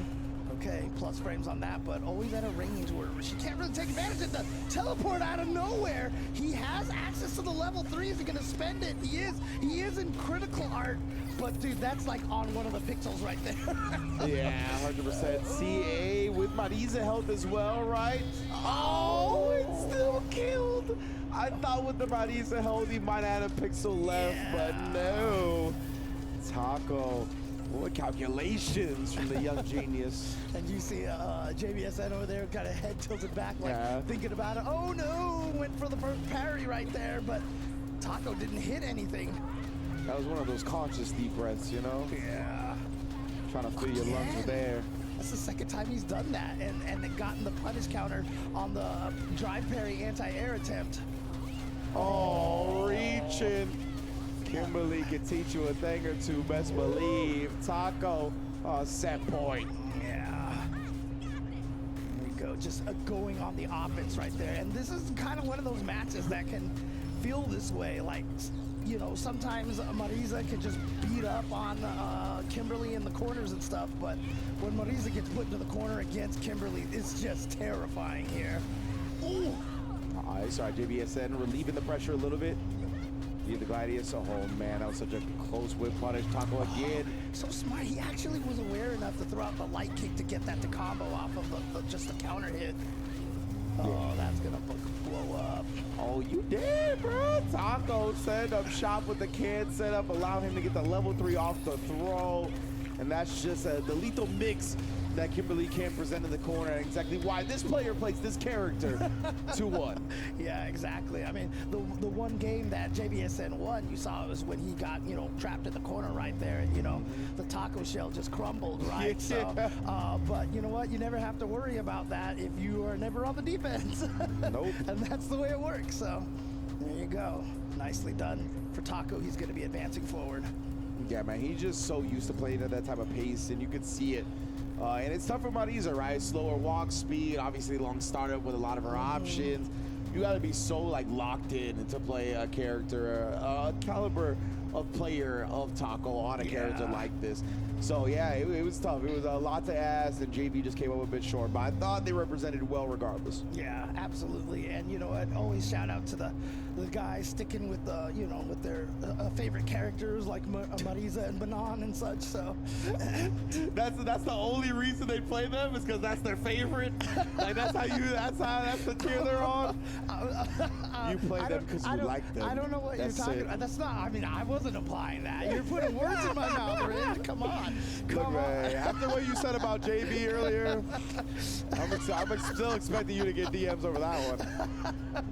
Oh, I've definitely on Twitter like interacted with them about that before, dude. Oh man. Oh, the little brother special, bro. I've had so much memories of me fighting my brother. We used to get like, we wouldn't actually get in the fisticuffs, but we would just like yell at each other and just be like, no, this character beats that character. Why are you playing so lame? You know? Yeah.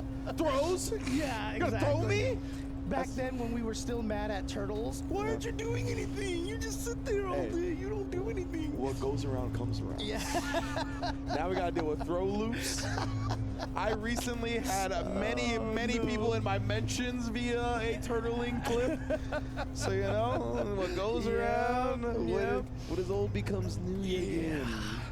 And yeah, it's so funny because sometimes you see the conversations and you're like, I remember this conversation. Just take it on a modern form. Yes, that's all. exactly. Oh, but it looks like we got Freezer on the street, and you know, I know somebody in our production team is happy to see this, right? I mean, we got the Honda in the house over here. yes, indeed. Freezer been doing work with Honda, right, from Australia, if I am not mistaken. Yes. Yeah, and obviously that's not too far from a lot of the countries in Asia. I actually don't know how far it is from China, but I know from Japan it's pretty close. And my man is here to play. Dude, is I this love guy it. play Zangief or what? What's the flex about? He's got a Zangief shirt. Look at his Oh, shirt right there. it is It's all Zangief on the shirt. Oh my God, we're let's gonna go. get Honda versus Oh, look at Zangief. he's suited up. You know what? You know Suited how up. happy and smiling he looks like? He's probably a jerk, you know? Exactly. I'm telling you. Like, if you ever meet a jerkin person, you can challenge them to a money match because they probably don't play like a jerkin game. Right. It's the opposite. It's the nice one. Unless- Like, unless hey, it- man, you want to play, get better together? No, that's the person that's going to be mean to you. Unless the person's name is Ultra David. No, just kidding. True. I have many nightmares of fighting that guy in Street Fighter. Yeah, David's got. I gotta know if David has some Gemini in him because he's able to put on some different masks. You know what I mean? Like very nice, very polite fella. But also, if you know David, The troll. Yeah. The levels of troll. David. Oh man. But yeah, so we're gonna get Scoundrel, a big. that one.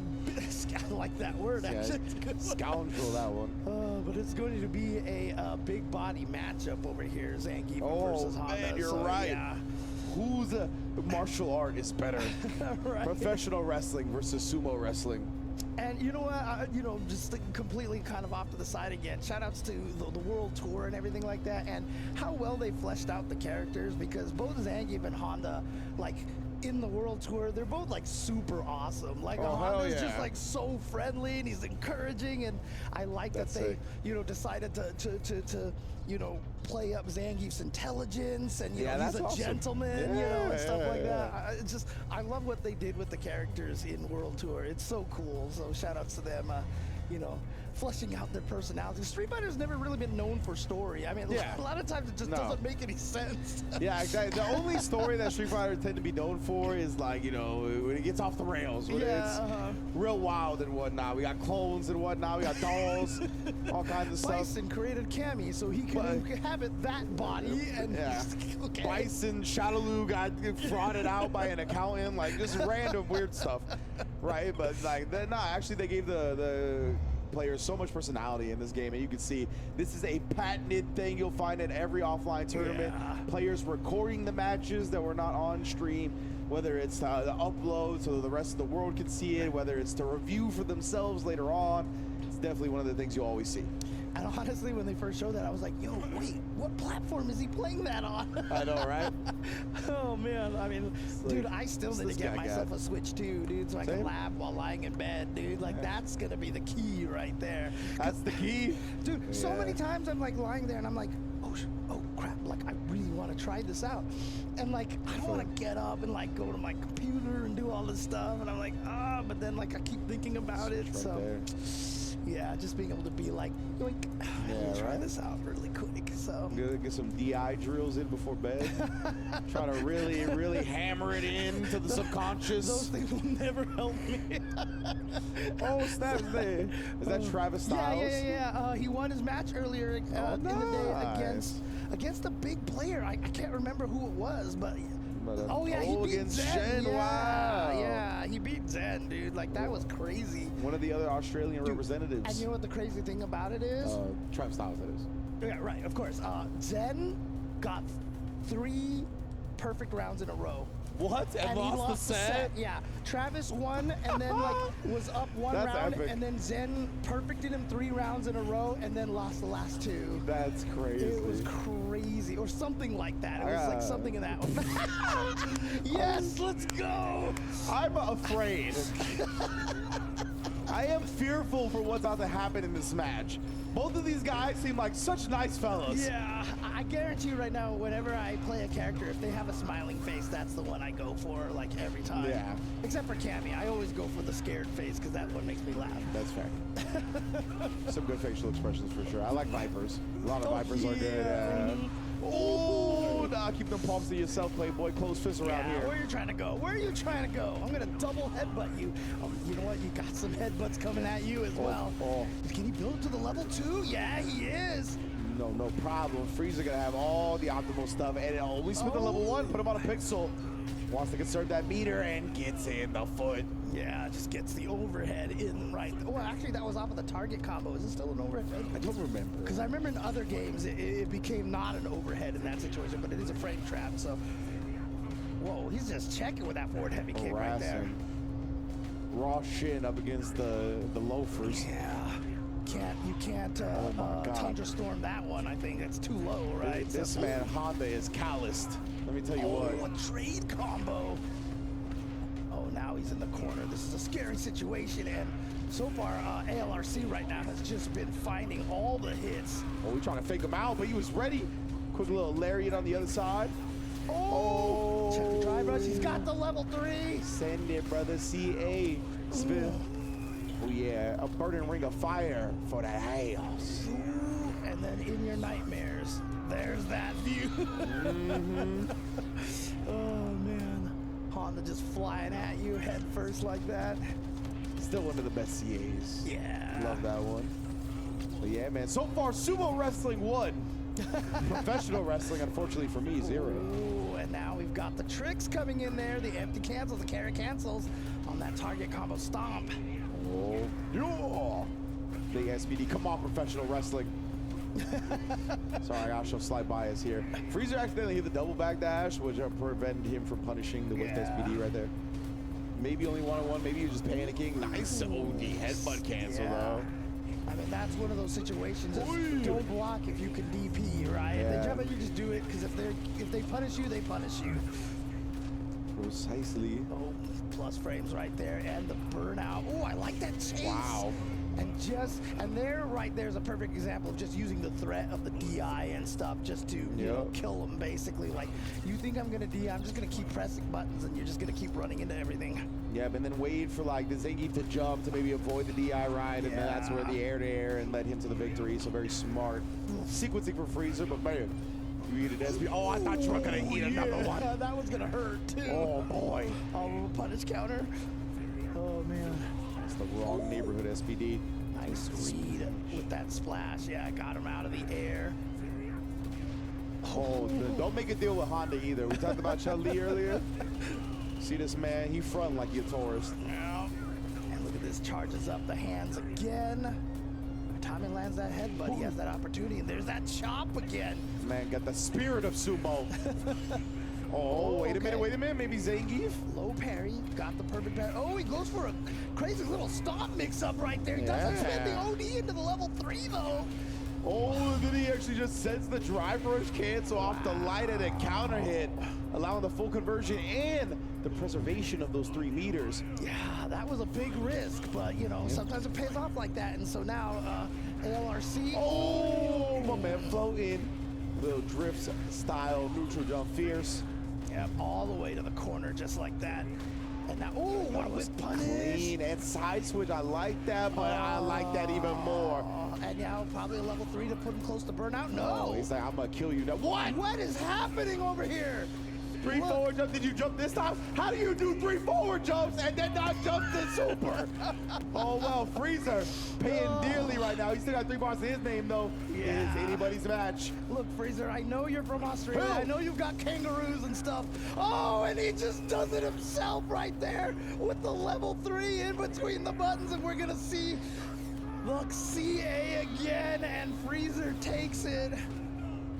Yo, look at him nodding, dude. Like, yeah. Yo, the triple Yeah. jump forward. That was cool. I don't even know. What was he doing? That man, is it triple jump like an Olympic event? Like, oh, this man getting ready for the Summer Games in LA. What's happening? I mean, look, that just keeps up with my, Yes. expert theory that Hondas are trolls. Oh, also true. Oh, I thought we were man. gonna go back to the nice people. Oh yeah, Crazy that's fair. players type fair, thing. yeah. But yeah, I don't even think it. Did the Geef have level 3 at that point? Like, I don't even think he did. I think he did. Okay, actually, okay. yeah, If he did, I mean, that's a little bit more understandable. yeah, But I suppose. we'll probably see it in the replay. yeah. But yeah, Oh, sticking in man. the overhead. This was a Haas fight, as we expected, right? The big bodies coming to play. Blap. And knowledge, if you watch it, I don't want to hear anything about sumo wrestling being superior to professional wrestling. This match means nothing.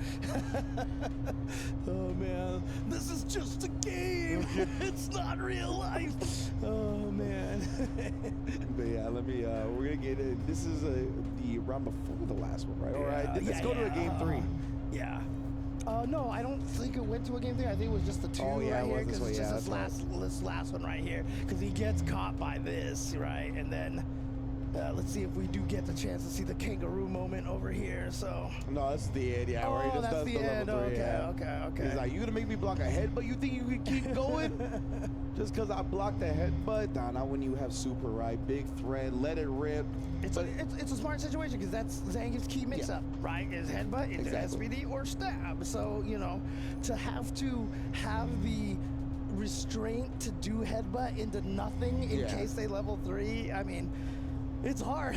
Yeah, 100%. Like, especially when you're down, right? A lot of the time, like, you finally get that hit, you start rolling offensively. You don't want to give up your turn. Like, you've worked so hard for it. You've struggled so much for it that you get to that point you don't want to hold back. We saw that same thing happen to Dual Kevin earlier. I think it was up against Now Man, where it was like Dual Kevin finally got a hit, started rolling at the that's end, right. Yeah, and then Now Man woke up with ODDP, right? Yeah, and the set was over. Because yeah, dude, it's tough to pull back in those instances for sure. All right. All right, Now this we should have, be E3 coming up next. Yeah, so we have Aang from Avatar coming up here. Oh, man. Wish listed now. That's right. Charles Justin Wong. Oh man, what is this team right here? One of the I don't know what that team is. It looks like CMC? CMC. Okay. Christian McCaffrey gang? Nah, actually, I'm not sure what it's in reference to. Maybe somebody can get us hit to it. Yeah. If you know what they're talking about, hit us on Twitter. Yeah, but it's always cool to have your teammates like that, being able to root for you, cheer for you, yeah. and such. So We've seen how much this scene has embraced team aspects, right? Yeah. Especially with SFL, obviously in Japan, especially, it is huge there. You can see whenever there's a Japanese tournament, players, viewers show out in droves, and a lot of them are always carrying signs or something supporting a specific team, right? That's usually represented in SFL. So it's just cool to kind of see how that has expanded and really bringing the fandom to a whole different level, especially in Japan. yeah, it's so cool to see. It's so. I mean, again, like. I only laugh because I had a funny conversation with Tasty Steve about this, but honestly, I thought I would be like either old and gray or like dead by the time this kind of stuff happened. I You feel know, you, yeah. honestly, like I just didn't think this would It happen. was one of those where, like, not in my lifetime type Right, joints, right? But nah, man, and we were here. then Steve was like, "Don't worry, we would have still like honored you." And I was like, "No, you'd be dead too." And he was like, "Bro, like that, Yeah, really?" It's like, Steve, I know your spirit comes across very young and exuberant. Steve was like, "Oh, word, you're taking me with you?" Oh man. Well, D4C right now with the Blanca going up against TYGZ. We have a lot of these interesting letter names here for a lot of the Chinese players here. Yeah, can I call him Tiggs? I want to call him Tiggs, but whatever. D4C. We can call them Tiggs and Dak. That's what we'll do. Yeah. So there was a player that I was like doing commentary for one time, like live in the venue, and his name was like D4V, and I kept calling him like D4V, and Yeah. it's like it's Dave. I was like, oh. Just turn around, mid-round. Yeah. Stay, bro, all right? Stop overthinking it. Yeah, exactly. Oh, what? That was definitely not the intention right there. He just let the blocker ball rim. I think he thought that DJ was going to press forward. Yeah. Ooh, trade. Oh, fucking slice. Yo, Ow. we are And then swinging. he just immediately sneaks in there with dry bush overhead. That is absolutely cool. And here we go. We're going to have the setup here. Blanca, one of the... Oh, my man lets it rip. He's like, I was going to get burnt out one way or another. Lightning beast coming for you, Now bro. the chip, yeah, that was it right there. Well, he did have the level 2. He did have the level 2 because it was a level 1 and he was done. So. Yeah. I think at that point, as soon as he blocked the jump in, I think it was probably true string this is the chip anyway, so we need to do something about that. And that might have been like a safe jump. I dodged the invincibility at level 2, so it was tough. Okay. Now, oh, just goes for the crouching medium kick, gets the sweep right there. And now he's going to take Dak to the corner. My man was dancing, literally. Oh, that's a punish, but he went for the far-reaching combo. Oh, I'm sorry, the short-reaching combo against a far opponent. Indeed. Now, Lightning Beast, you gotta get another level 2 and the abuse that's gonna come. Consider. Oh, what a jump! He got the jump, and he has a That's it. level 3, and it does a lot of damage. And Dak is going to be dead here in this one. Oh, and look at that! Takes his teammates right there, cheering him on. The CMC click, liking what they see. With the extendo on the machine gun funk right there. Yeah. Those punches be shaving off so much life. It's crazy. Yeah, you like mid combo, you're always like, is DJ gonna kill? And then you see the machine gun punch, and you're like, oh yeah, dude's definitely dead once the super hits. A machine gun punch does a lot of damage. It does. It It's does. just like, what? Like 100%. If you can get them to yellow before a machine gun punch, like they're dead 100% of the time. Like 100% of the time they are dead. Yeah, I didn't realize how much damage it did until someone pointed it out to me. They're like, watch this. And I was like, what the hell? Yeah, it's crazy. Oh, nice. Gets the juggle off of the drive rush back heavy kick. Oh my, the harassment. Yeah, I was gonna say the overhead, I believe.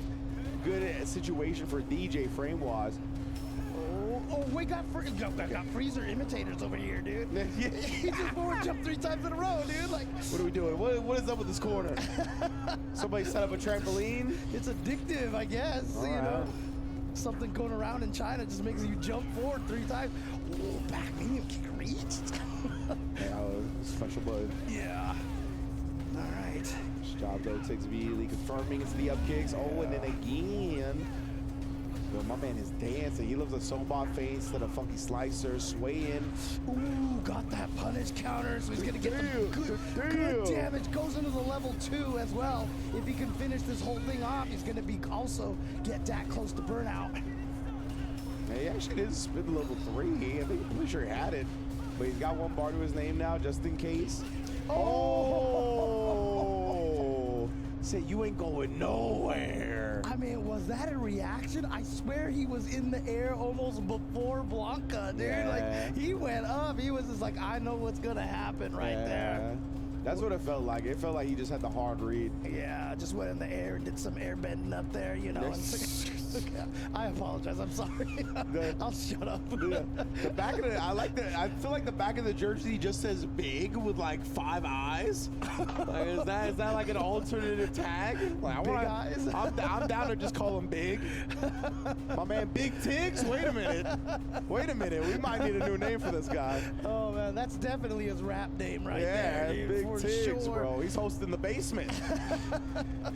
Oh, but yeah, I mean, you see what DJ can do to somebody in the corner there, but unfortunately, wasn't enough. And Dak is gonna go down as the damage on that thing is ridiculous. Yeah, bro. Like I said, like you can get them to yellow before that, like it's guaranteed dead. And even then, if that brings them into the yellow, usually it shaves off enough to make sure that super kills. Dude, look that pressure right there from DJ. It's like because he has the feints, it's just one of the scariest things to deal against. Yeah. Yeah, and Tiggs did a great job of utilizing the feints as well, right? Like you see, just moving forward, he showed him a lot of different stuff. Like he wasn't scared to start partying and like overcommit in certain instances, just to mess with the opponent's mental, and he did a real great job of that. So definitely liked what I saw from TYGC. Yeah, and again, just love the crowd support, you know, because when you got the people cheering for you like that, that's what makes you, you know, do like the little pop-offs, the little mini pop-offs and such. So it's so cool. And again, just one of the many reasons why offline is awesome. Yes, indeed. His venue is super sick too. Like, I'm always a fan of the big stages and whatnot. As we've seen this woman plenty on these big stages nowadays, right? Nyampi in the building has done an incredible job on the jury time and time again. So yeah, man, I'm excited. Yeah, but she's gonna have to go for another person that, well, I mean, Oil King, I guess, you know, is from Taiwan, so not necessarily. It's you know, Oil King. Yeah, so Oil King coming up here, and does he have the shorts on? Does he? I feel like we haven't seen Oil King in the shorts in a while, right? He don't be doing the shorts like that anymore. You know, he's on his mature, his adult swag now. You know, he's like, I can't just put the booty out here for everybody to see anymore. Oh man. But he's definitely, you know, still rocking that Red Bull cap over there, drinking the Red Bulls, getting ready, getting his energy, getting his wings, is ready to go. But as we've seen, Yanpi has been doing a lot of, I feel like these two played each other at another tournament, and I kind of remember her winning, but I don't know why I have that memory. But yeah, obviously with the Aki, right? So very scary to deal with. The Aki, why did I say jury earlier? Did you? Yeah. I didn't even hear. I got my purple toxic chicks mixed up. Yeah, right. And Oil King, you know, it's interesting. Even before he got buffed, he had switched from Rashid to Terry. And so he'd been playing a lot of Terry. Right. And I remember messaging, I was like, why are you playing Terry? It was back when we thought like Terry was just like not very viable at all. Oh, yeah. That was at the beginning, that's right. And he was like, I think this character's good. And even before he got the buffs, sure enough, a lot of people are like, wait a minute, I think we were wrong about this character. Then he got buffed and everyone was like, oh, well, never mind, here he comes. Yeah. Dude, I just love Andy, just like just cheering for him in the background. Yeah.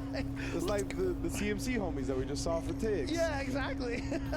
Oh, they do the smile. I love it. Again, let's go. All right, so big winners finals here for Bull E4. Oil King versus Nyampi. Oh, my goodness. Right up over. Right, just a read an OD cool fate right there, right from the get-go. I like that test, though. Make him aware early. Right now, Oil King gets to think about that option for the rest of the set. Ooh, didn't confirm off of that punish counter. Definitely could have got more off of that. And wow, he recovered in time. Yeah, the trade combo, Oil King. Nice. Looking like Rob Pelinka out there. I see you. He did throw, didn't he? I guess he just threw too early, and she hadn't been close enough and vulnerable yet. Nice job, though, getting the perfect parry out on the light sequence. Always love seeing that. And now throw into the corner here. Pressure. Oh, great spacing from Nyampi right there. Yeah, that was ridiculous awareness. Oh, you killed yourself. What a bait out, because Oil King, he showed how frisky he'd be with the OD Rising tackle earlier. Crackshoe was blocked, he sent it.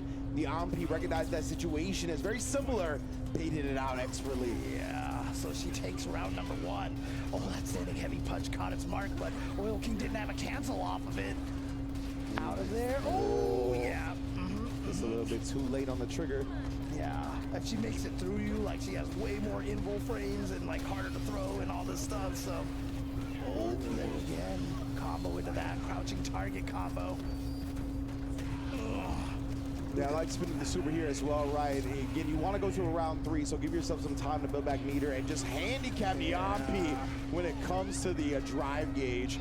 Well, the stayed meaty with it as well. You saw her wake up with a button, didn't want to come in any super. I think the OD escape would have burnt her out as well. The way that Nyampi was looking between rounds was like, that's cute. That's cute. But she ain't that'll amused. be your last. Yeah, man, OD cruel fade in response to the projectile. Easy answer. Yeah. Oh. And now just drive rush right in for the throw, the corner pressure, plus frames on that forward heavy kick. But now with the jump out, escapes the corner, and yep, here we go. It's going to burn knuckle her right into the corner. Ooh. Yeah, Nyampi, she actually called out, a backdash pretty sick, but speaking of call outs, Oil King baits out the throw, gets the Buster Wolf. Yeah, didn't build to the level 2. What? I don't know if that was a read or just a nice coincidence for Nyampi. Oh, he burns himself out. Uh-oh. And we talked about how scary this character is, and she has the level 3 as well. Can she kill off of this? Oh yeah, definitely. CA damage here. Oil King got no shot. Oh, straight to the temple. She said that's the wrong game. You're not in this one. Pointed straight to the hat. Yo. This is my game. Yo. OD. Dang. Aki let him know. Calling out the wrong game. That Damn. was OD. That's what she did. She pointed straight to it. That's the wrong game on that hat. Oh man, that's awesome. That's crazy now. P, what a clutch out in game 1. Yeah, getting that right at the end. But again, a lot of that happened because Oil King accidentally burned himself out, or was hoping the burnout would, you know, get him the kill. Yeah, Just took that risk, basically. Put him in at least in a spot advantageous enough to set up a kill, right? But yeah, Niampi, that's why it was a big clutch out. Serpent Lash harassment coming through, not letting Oil King just throw out burnt knuckles or anything like that, or fireballs, right? We see some OD Cruel Fates in response to the fireballs as well. Using that heavy power wave to get them to burn out a little drive gauge, but wakes up with the super right away.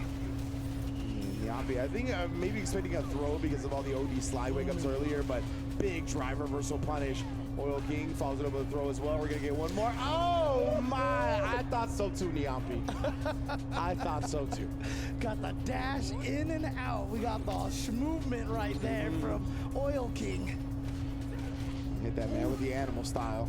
Again, that standing heavy punch and not confirming into anything right there. It is 2 hits, so there is a little bit more confirmability on it. Nice, quick little perfect parry again off the pressure strings. Oil King's been showing that.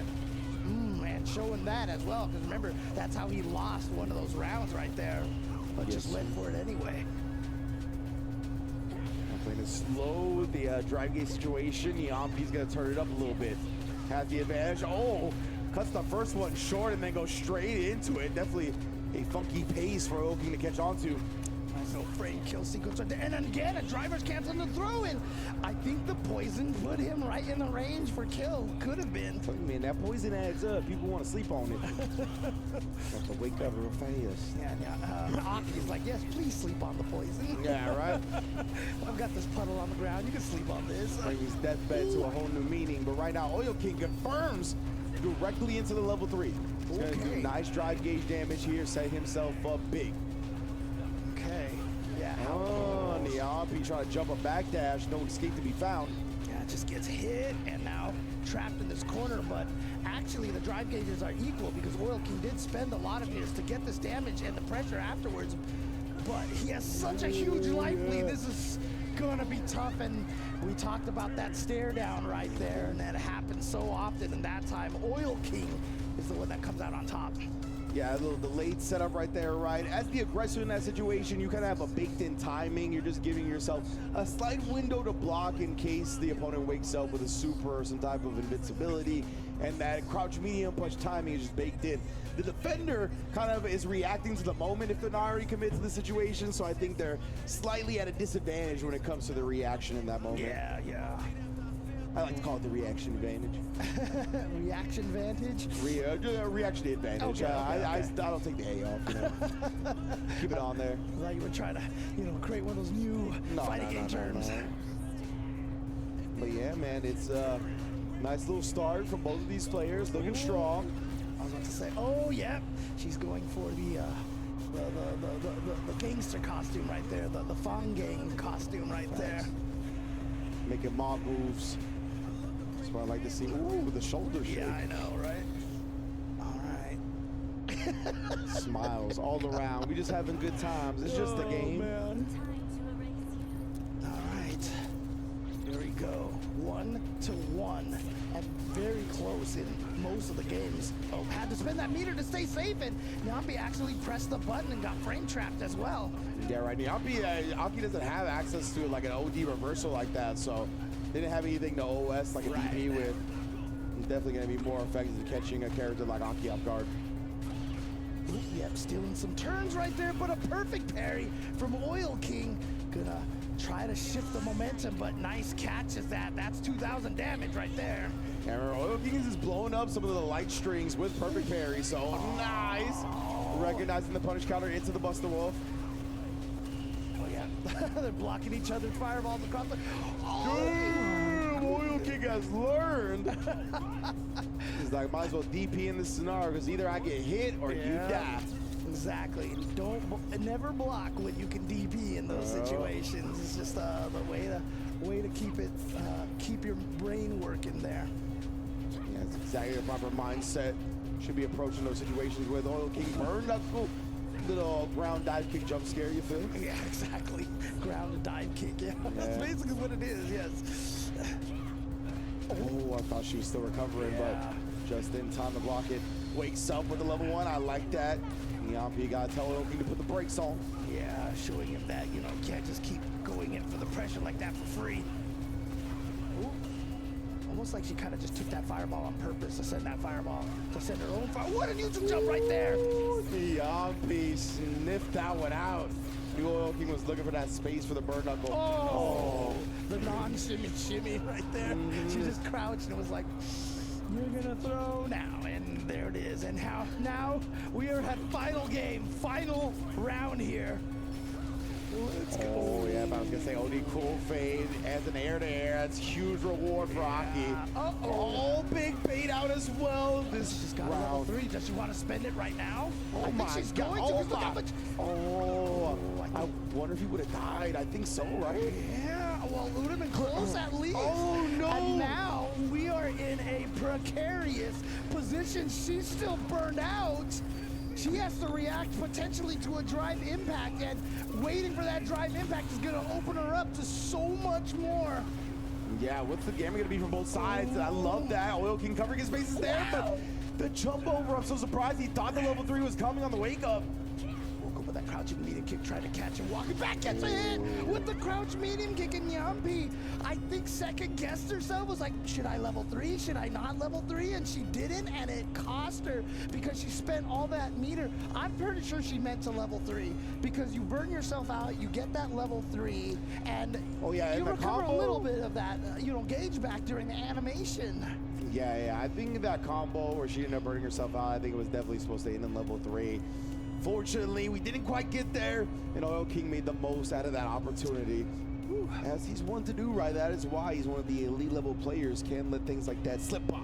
I feel like we've seen that a lot so far in these blocks. Yeah. A lot of like, oh wait, should I do this combo? Oh no, I dropped it, and then just leading to their loss. It's tough, man. Like, it's that voice creeping in the back of their mind. It's your last chance.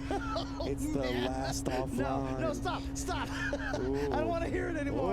I don't want to hear it anymore. I'm gonna have nightmares now. Oh my goodness. Oh man, but yeah, you're right, James. We've seen that quite a bit today, where uncharacteristic drops. We even saw one of the modern players, right, drop very much. Right? Yeah. Oh no, sorry, no, he wasn't playing modern. It was I think the modern Manal or something like that. Yeah, but we saw a lot of players end up dropping more than we were expecting, and it's gotten to a lot of players today, which is no surprise considering it is the last offline opportunity to qualify directly into Capcom Cup and earn points for that offline leaderboard for the top 6.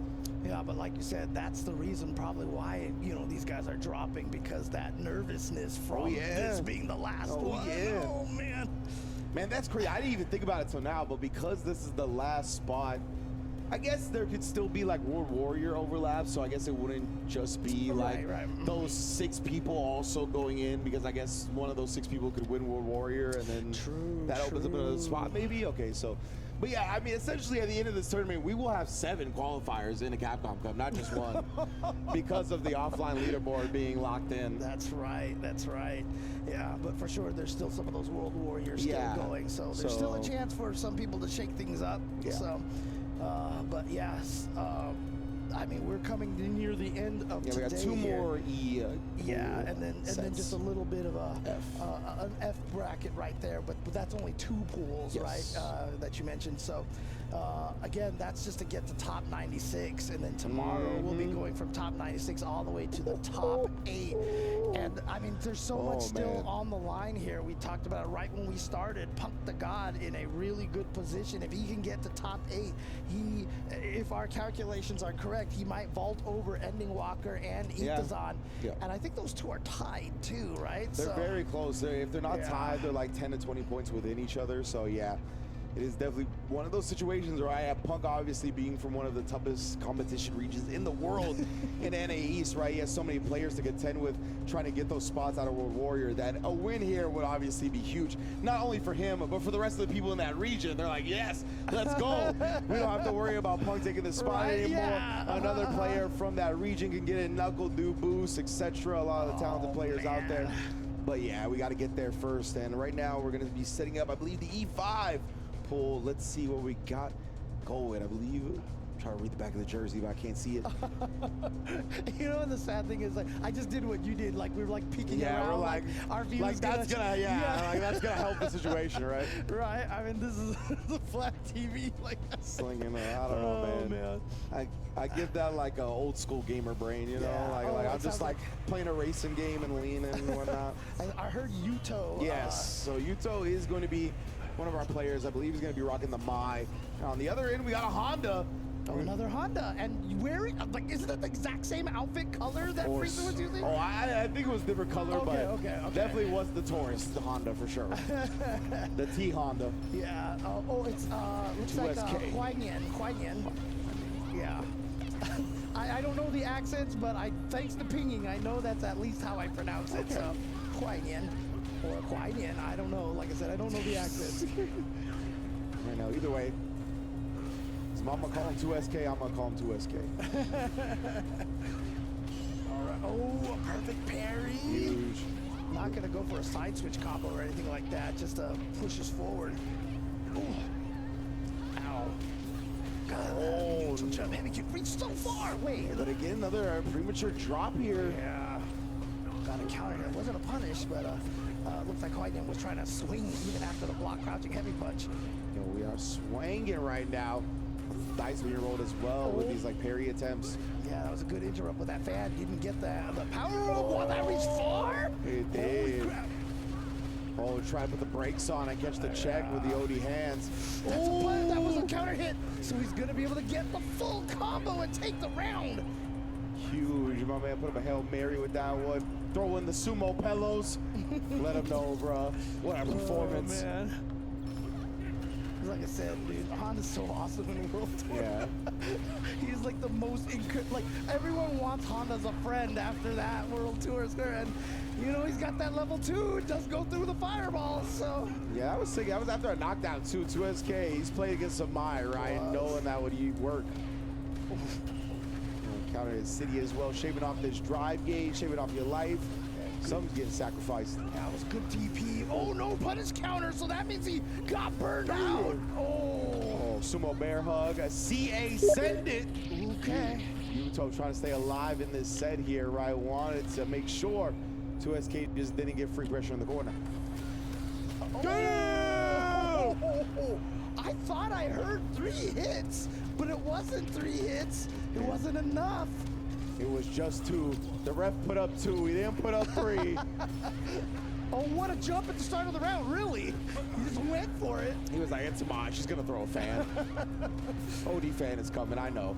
Ooh, okay. Gonna get a big punish right here off of that whip throw. So now Yuto's got to get out of the corner. Oh, okay. Oh, my man, try to get intimate. Yeah. Keep your hands to yourself. And now you're burned out, and you got to deal with powered up fans. Ooh, that was probably a butt slap. Maybe he didn't have to charge for it or something. And Yuto let that landing punch get away from him. He even saw the Honda whiff in the air, but doesn't matter. Picked up the pressure anyway. DI in the corner. 2SK not answering with a level 1. All right, Yuto has settled down a little bit. Definitely went much more towards the pace he's looking for. Yeah. Ooh, yeah. The delay on that actually made Huayan's jab whiff. Got punish counter there. Oh, nice throw tech. Oh, I seen that one once. Gets right out of the Ocho. Nice. The okie doke for the Ocho. That was counter hit, but. Oh, and then cut off on the pass. And wow. The harassment with the fans here. Got one more. Oh my goodness, where did all your drive get? Oh, Legit. actually right back at you. All gray day. Dude, that was such a nice little preparation right there. Oh, you gotta watch out. No, did you press the button? You did. You did. You thought because I was in burnout, you had those extra plus frames, it was still your turn. No. CA raw damage as well. Oh, they're even. And he's green. Oh, No, you were 2+ because of the burnout. No. Oh boy, but he's still alive. But the dash forward out of nowhere from Yuto catches Huanyan, and he ties it up 1-1. Yeah, if you're gonna do a drive rush button into a command grab, you gotta have a sick pause to make sure that they are throwable. Or at least, you know, change the button knowing that they're burned out or something. Like he's doing light, right? Like that was like a medium, so definitely gonna be too much block stuff. You need a camera-on sized pause if you're gonna want to get that command throw off, fam. Yeah.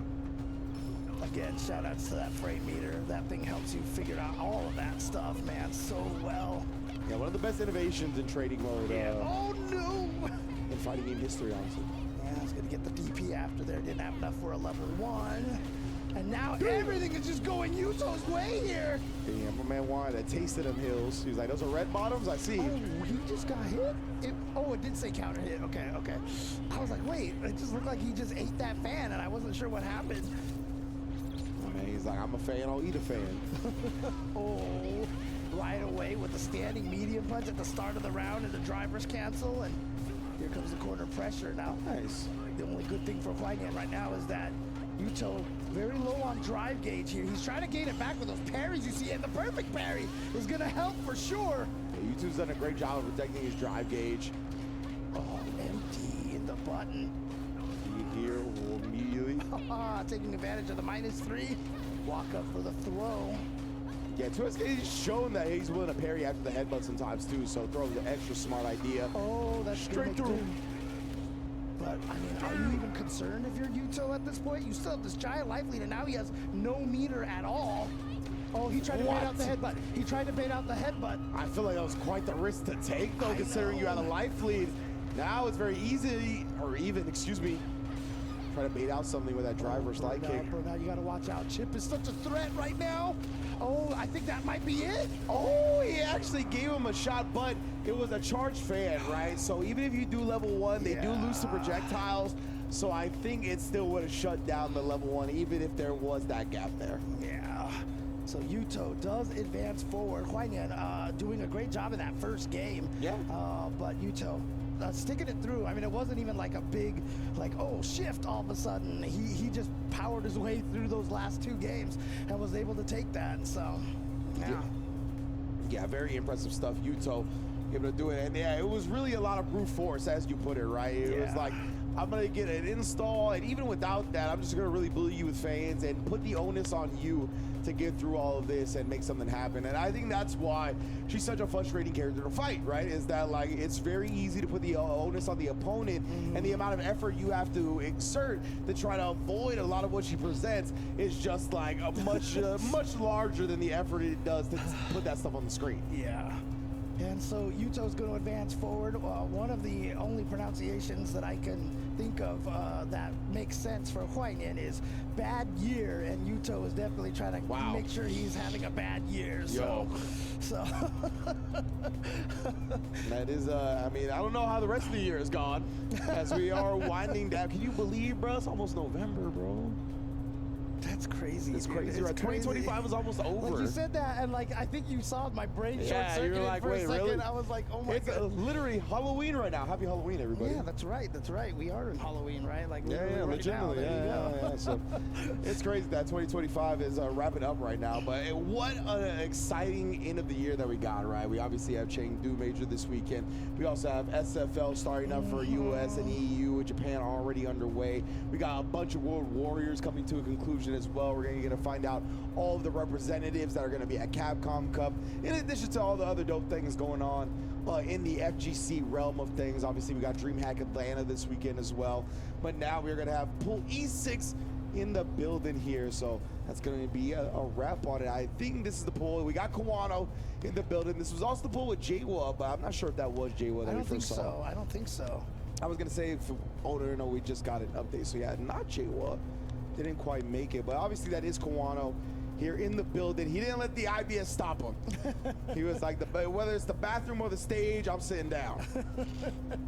Yeah, so Kawano, of course, constantly a favorite favorite to take a lot of these tournaments. Really one of the strongest players in Japan right now. Former EVO champion from Street Fighter V, the last year for Street Fighter V.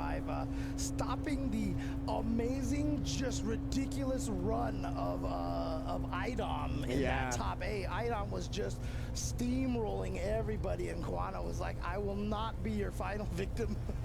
Yeah, like IDOM, like up until the matchup against Kawano, right? It looked like it was like divine right. Like he had been chosen by the gods to ascend and win Evo, but Kawano was like, no, I got the power of the demon, just in case you didn't know. Put a stop to that real quick. But this player actually did defeat Jawa to get into the situation here on the dual sim. Let's see what they got. Okay. Oh, it's Harumi. Oh, okay. Yeah, that makes more It's sense. the other Harumi. Yeah. One has a Y, the other's an I, if I'm not mistaken. So, Yes, oh, counter hit right there. This is the Harumi. I think they went to EWC LCQ as well. I could be mistaken about that, I but think yeah. So, yeah. Because remember, there was like a million Dulcims in that LCQ. Yeah. Oh boy.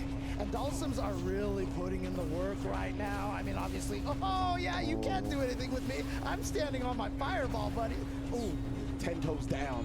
Because, I mean, we just saw Torameshi with second place at the lap. Oh, Dude! The Yoga Anvil dropped on his head like he's Wile E. Coyote. Oh, man. But then, you know, like I said, we saw Torameshi get second place at the last Japan World Warrior. Yes, sir. And then Mr. Crimson, obviously, in his Evo France run, right? Yeah, and Torameshi and Waiushi Mochi both had great showings at EWC as well. Yeah. Like, Dawson has definitely had a great second half of the year. Yeah, and Garnett also as well, always doing great. That's right, and like SFL as well. And just gonna say it, Ringe. It's always a bad time when Dawson gets better. It's definitely a frustrating time for us as players. Yeah.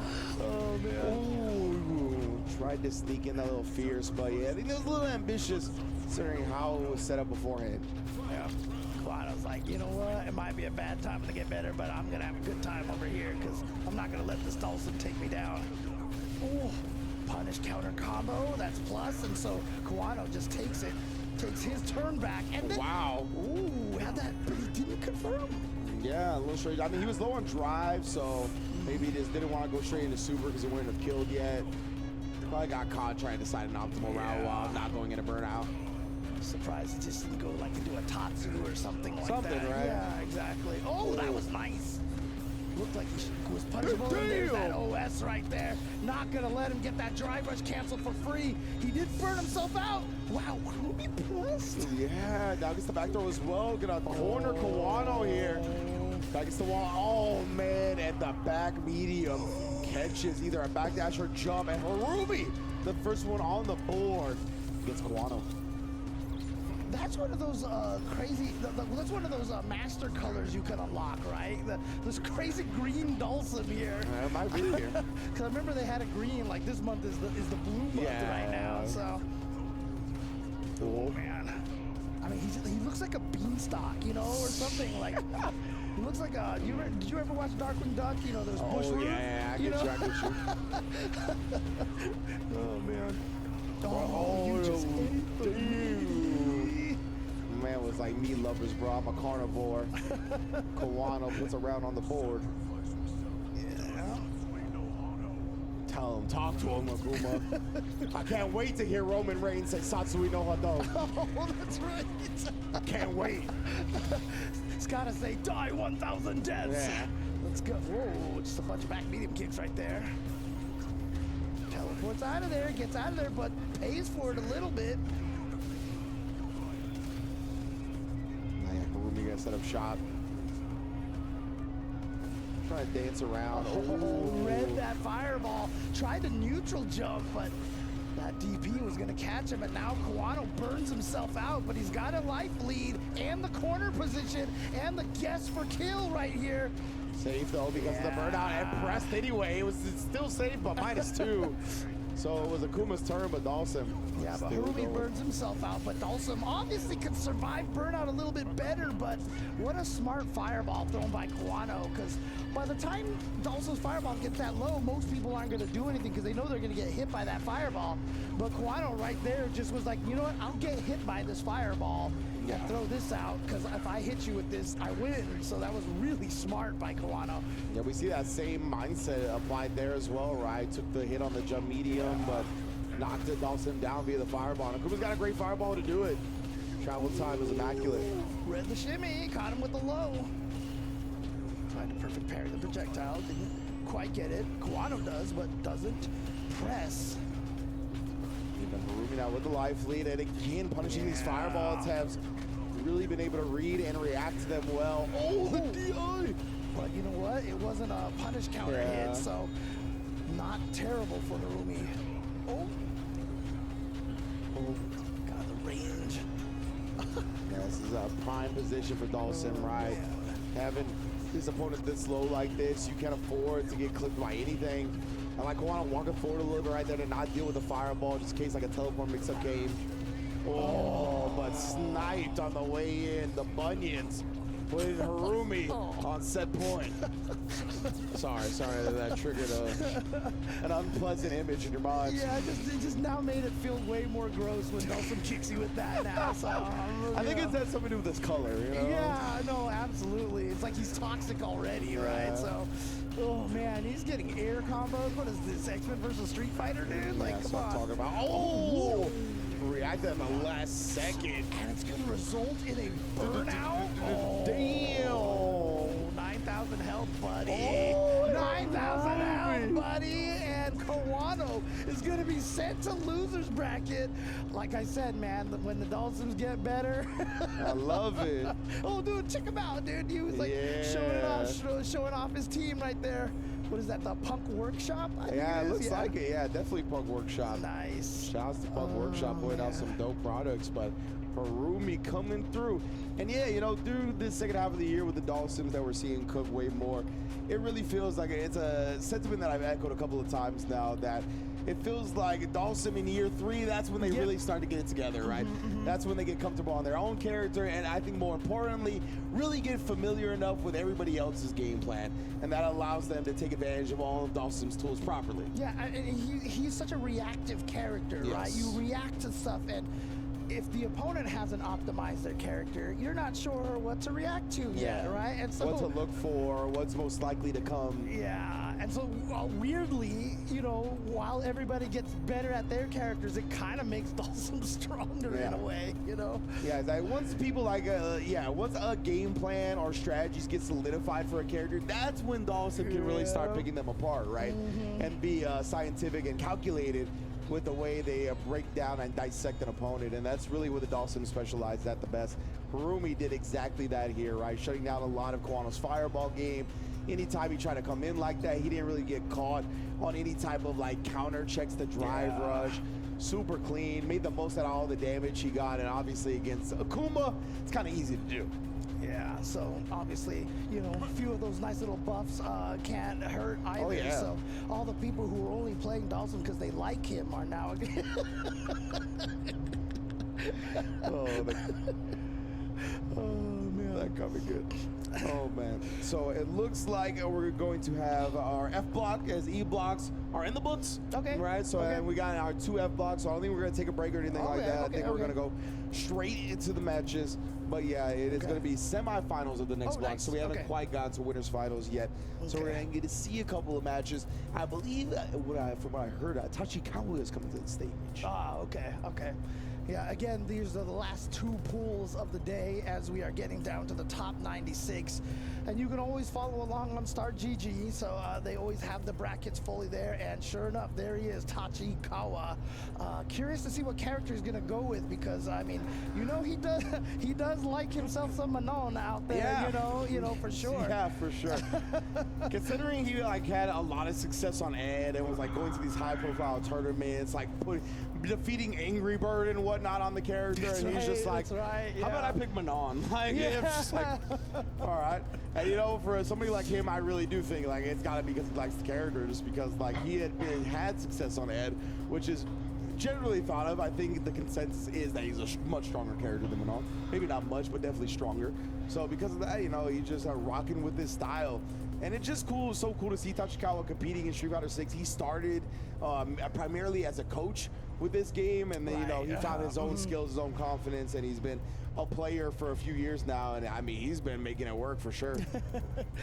It's so cool to see, and also, you know, outside of the game too, such a happy guy. Like, yeah, I mean, one of the best personalities for yeah, you always see how happy he is. I remember there was one event, I can't remember which one, I think it was when he qualified, like, didn't he qualify like in the LCQ for EWC or something like that? But he got really emotional. It was the too. EWC LCQ. Yeah. He qualified and he just like, you know, got really emotional and started tearing up and such. So, you know, like I said, I mean, look, I mean, everybody knows that, you know, fighting games can make me cry easily, but I mean, honestly, like, I love seeing that kind of thing because, you know, we joke, you know, we often say it's just a video game, but I mean, it's something that we love, we put all of our passion into. And, so shout outs to Rob TV. Rob TV put out a great video recently about the sacrifices, the things that it takes to become an elite level professional player in fighting games, right? And that's why you see people like Tachikawa when they qualify for something, when they accomplish something, they really literally put their blood, sweat, and tears into. They start crying, they start showing the emotions, right? Because you sacrificed so much. You sacrificed time with your loved ones. You sacrificed going out with your friends. You sacrificed all these things to make sure that you're the best that you can be. And yeah, I mean, getting that payoff is what it's all about, putting that work in the first place. So definitely love seeing Tachikawa. And it looks like all that talk about Manon, put it on the bench, brother. The Ed is back in the spotlight. Yeah, and you know what? I mean, sometimes like I don't know, like something about the fact, and obviously, you know, we're gonna miss Kakaru from the tournament scene. You know, hopefully he can come back. But the fact that he won Capcom Cup and won $1 million in US, yeah, he's good. So he can take care of himself. Like what? Sorry, this guy's name is Shaq, and he plays Zangief. Oh my. Okay, well there you go. But yeah, I do want to talk a little bit more about Kakaru before we get out of here, so thank you for bringing that up. But right now, Tachikawa on that modern Ed as well, right? This is exactly what we come to know him for on this character. But yo, my man's name is Shaq, bro. Dude, I mean, he's trying to be most dominant right here. The Diesel coming through. Gets that drive impact, and Ed is, he tried to jump out of, oh no! Yeah, he did. Combo drop. Yeah, a little bit of a drop right there. Oh, but Tachikawa was in such a day, he's still burned out right there, so he was kind of scared to do anything. I feel like I saw Shaq do that into a Christmas tree on TNT. the wheel kick that Zangief does, I feel like he did that into a Christmas tree one year. Oh yeah, spacing that stay medium kick perfectly right. Just gonna start the pressure. Get the driver's cancel. Nice, oh, even covering the jump out. Yeah, had that ready to go. And there's a whip punch right there off of the sweep. Yeah, crouch heavy kick so potent for Ed, excuse me. Nice, and there it is right there. Always ready for that jump on his throws. Getting the DP. Yeah, he's gonna tax you for jumping. Look at that. Oh, another one. Give me it. Yeah, especially, I mean, obviously with modern controls, it makes it a lot easier to get those anti-airs like that on reaction. Oh, he got messed up a little bit during the screen freeze. It felt like he was holding parry, and then the screen freeze kind of messed up his release, and he ended up getting hit by the fireball, not blocking afterwards. I mean, a lot of players do that on purpose. They throw the fireball right before it hits you, they drive rush, and they're just like, mess up your perfect parries and stuff, so. Very smart stuff with Tachikawa. And yeah, I mean, Tachikawa talked about that's one of the reasons he plays modern Ed, right? Is because of the quicker anti-airs that it allows him to do, considering the longer startup of Ed's uppercut. Makes up for that, startup. Obviously, modern Ed does lose some key stuff, but Tachikawa's not bothered by that at all. I remember, since we know Tachikawa from Modern Ed, Modern's gotten some buffs as well, right? Getting more access to the different jump normals, baits out the whirlwind, the cyclone, and Tachikawa's gonna put Shaq down for the count, putting him in a Celtics jersey rather than a Lakers one. Oh man. We know about Celtics Shaq. We don't like to talk about it, but we know about it. It doesn't exist in my brain. Like 10 that year doesn't exist, so. Oh man, but Tachikawa is trying to make sure. I mean, this is the last event, right? To qualify, he's trying to make sure that this is 2 minutes left, fourth quarter. Shaq right now, he's gonna hack him all the time. So you gotta take him out the game. Have to put him on the line. Exactly. He's playing the brick color. He'll put up bricks. Hack a Shaq time. Here we go. Ooh. Oh, that's exactly what he's looking for here. Parry attempt nullified. Big throw tech that time though. Shaq gonna be able to fight back perhaps. Oh, he got the counter hit, but actually that's better. That's better. Oh yeah, it is. Oh, the OD running burp. Dude, I get hit by that all the time. If you do, it happens to the best of us. Yeah. Oh, snipe though with this crotch heavy kick.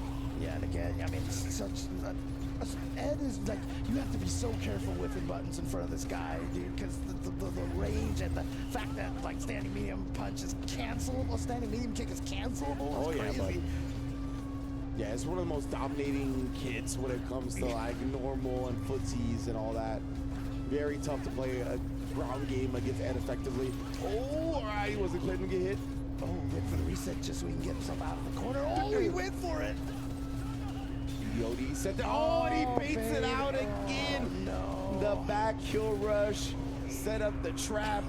I will say, I mean, I like what Shaq was doing, because when Tachikawa had the deficit in life and he was a screen away and he just charging those flickers, Shaq was like, I don't gotta go anywhere, right? It's facts. He's like, you know what? If I Playing can like get, his namesake. if I can get injured on company time, I can, you know, go get surgery on company time too. So. You know? Oh, okay. This time Tachikawa again with the snatcher. He's been so on point. Whether to release it, whether the back kill rush away and bait a super, everything has been clean. Oh, wait a minute though. Counter hit. Tachi trying to press. Yep. And now, oh, what a backdash right there from Tachikawa. Should be able to get the kill and finish it off. Tachikawa goes up 2-0 over Shaq. Damn. Shaq Diesel. And you know what the craziest thing is?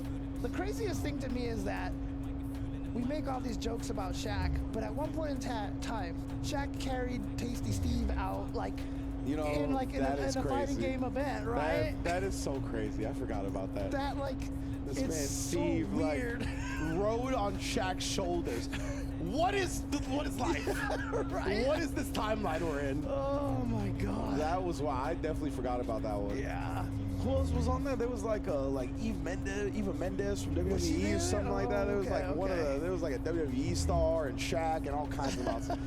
We've done some wild things in the Right, fighting game right. community for sure, especially that guy Tasty Steve. Dude, like I still remember on Facebook, I saw these people. They were talking about Zanina Vega. They're like, "Oh my god!" She's like, "Oh my god, she's so hot, Bruh. whatever." And I posted right in there just a picture of me giving Yeah. her a hug, Yeah. and that was all I posted. Yeah. And they were like, "Look at you." You know what I'm saying? I saw recently like somebody was like, you know, when you're a local from Ohio and they had a bunch of awards, including like the CEO belt, of course, you know, I mean, shout out to yeah, the band, yeah, CEO belt. uh-huh. And then formerly known as Sasha Banks, Mercedes Monet quote tweeted that. I was like, I'm coming for one of these belts. I was like, yo, how do these crossovers And come then- to exist, I man? mean, Sherry was even talking about the fact that Michael B. Jordan's been like Yeah. quote tweeting, you Bro, know, like, my voice was on Michael B. Jordan's Instagram reels. let's go, let's go. What is life? Yeah, he you're- posted the Mr. Crimson comeback from Evil That's right, France. that's yeah. right, yeah. And of course, you also got to actually commentate like Kenny Omega in a wrestling match, Yeah, dude. like I owe Jabali like for life because of that. Like Jabali gets to hang that over my head forever. That he made like a bucket list dream of mine come true. that's I mean, like, that's a great thing for you, but it's Yeah. not a good thing No. to owe Jabali like that. It's not, but I understand, yeah. but yeah, I would go back and do it all over again. It was I mean, definitely if Jabali was like, you know what, I need you to travel to Mars, you know, you'd be like, well, yeah, put me on whatever. call me Right. Ringe the Martian, let's yeah, go. exactly. Oh, man. It's gonna. I like Outcast. You know what I'm saying? We go out there. I've been around some aliens before, but it looks like it is going to be the other side of semifinals in this Pool F, where it's gonna be Plaster King versus Yuji.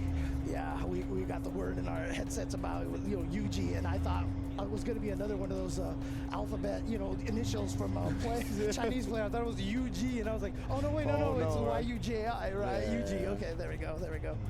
Yeah, there is an S in front of it. I don't know if it's silent or not, but yeah. Yeah, but again, I mean, you see the leverless controllers that a lot of these people are playing, and again, like you were talking about the peripheral tech that we've all gotten to and stuff, and I love the fact that, you know, the early conversations was always you can't play fighting games without joysticks, and then it became like, you know, the pad, and then all of a sudden it was like, wait, the pad's better because like it's harder to hear, you don't read it and all this stuff, and then it was like, oh, leverless is the best, and you know what? In the end, it turned out play whatever you want. Yeah, right. In this like landscape of mass leverless controllers and the benefits that pad gives you, right? We've still seen the highest level tournaments won by plenty of stick players, right? Yeah. Like Evo has been what Angry Bird. When Angry Bird won Evo, obviously he's a stick player. We had Shanghai win up EWC as a stick player.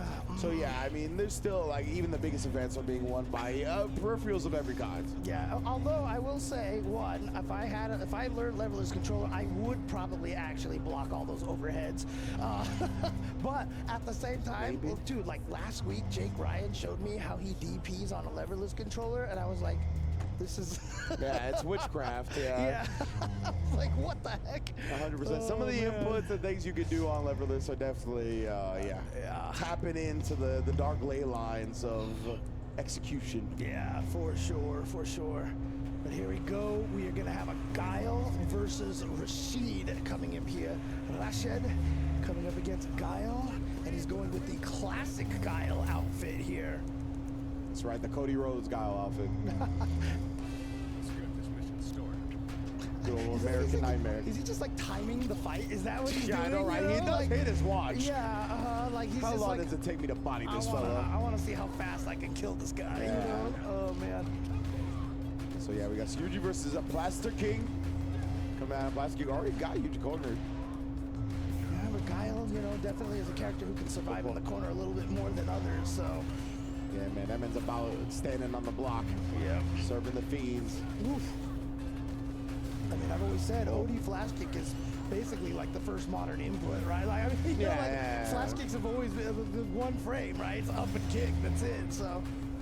Precisely. And now Voltaire's burnt out here. Plaster King, though, has the corner advantage. That's big. Just bully up the guy out here. Work slowly on the chip game as well if you want to do that. Oh, he went for it, and he found the right time. And the previous time, Flash King actually backed off. Plaster King's gonna get the Sar Eye and lands directly into it.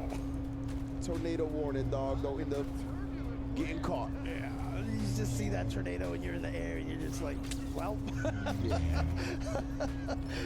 It's just like, put up the flag at that point, you know, put up the white flag at that point. All right. It's like never surrender. These colors don't run. Nice job. A little quick and firm as well. It's usually just, I was gonna say just play with the space, but then they drive rush forward. Oh, and finds the 5-knuckle. Yeah, and now the corner position now for Suji or Yuji. How do we pronounce that? I'm not sure. Counter hit, so he's gonna get the confirm. Uses the drive rush cancel, and Guile is one of the best characters to just kind of chip away your life in the corner like that. If he's got you in that combo, he's got some of those sonic boom loops going for him. Yeah, right. He can definitely extend for so long in the corner without having to spin super meter. Huge benefit to the character. Oh, no. Wow. Got hit by the second one. Classic. No flash kick. I mean, maybe he was scared it would go under Rashid, and so he didn't want to do that. They have. He saw it again. Yeah, I mean, he could have probably maybe micro-whacked back and then did flash kick, because I've definitely seen Knuckle do a lot of that craziness, you know? Yeah. Oh, God, look at that burnout, and Plaster King has a full drive gauge. This is scary, but also scary is that Yuji actually has 3 bars. Yeah, I think it's 2, like, oh! Quick confirm into those 3 bars. That's going to put him back in the green government bailout. Shout out Slogan-sama. Yeah, there you go. He's got 6 stacks right there. And spends all of that cash right there. Yes, indeed. Nice stuff. Yuji being able to bounce back. Looked like he was going to get a hand for a second, but shut down Plaster King. It's funny, guys. I never really thought about the fact that those drive gauges look like dollar bills. You know, like they look like money. Yeah, I never thought about that, but yeah, it all makes sense now. Each bar is a band. You know, we say spend that cash, you know. Thanks. All right. It's all layered. Empty jump and the jab. That's trying to beat the, you know, guys trying to tech the throw on an empty jump. Oh, got a little aggressive moving forward. Suji gets the hit. Oh, but dashes into the jump attack from Blaster King. Yeah, I don't know if he had ambitions of dashing under in that instance, but those ambitions did not come out fruitful. Every time Machine does that whip pose where he jumps out, I feel like we're watching one of those animated movies that's in 3D with the 3D Yeah, guys. bro, Like, I was we're like- trying to use the 3D, you know? I'm about to say, Oh, man. back up. Speaking of backing up, that's what Suji's exactly looking to make Blaster King do. He got that punish counter on the crouching medium kick, but maybe he wasn't charged for the flash kick. Yeah. Want to get his harassing dragon suplex. Yeah. Take those minus frames, you know. Oh, God, the second one hit again, and they traded. Wow, yeah, man, interrupting that time. I couldn't tell if it was the overhead or not, but Yuji beat him to the punch here. Oh, drive rush goes unchecked, but it was actually outside of range. Big sweep, but not for long. And actually, he's not going to have to spend that much meter. Yeah, just shaves it all down. Like we were saying before, Guile just, you know, he has such a good ability to get you down to that level so he doesn't have to spend much meter. And so he's coming into this match point here with 2 full bars. However, Blaster King sitting there with the 3, and he's going to start with a punish counter here. Oh, he spends the Isar right away. Might be trying to go for one of those 2 Isars in 1 round scenarios here. I can't believe that's still comboed overhead into the tornado, granting massive damage. Didn't get the 1 framer. Oh, again. I don't know if there's a range where the flash kick doesn't hit after that. Or even the level 1 as well. But Suji might have just, again, not been charged. Yeah, the jump in finds the mark. It's one of those where it felt like he was finally gonna like holster the fireball and Sonic Boom, but nah, he ended up coming out 1 time too many. Nice jump from the Blaster Man. Yeah.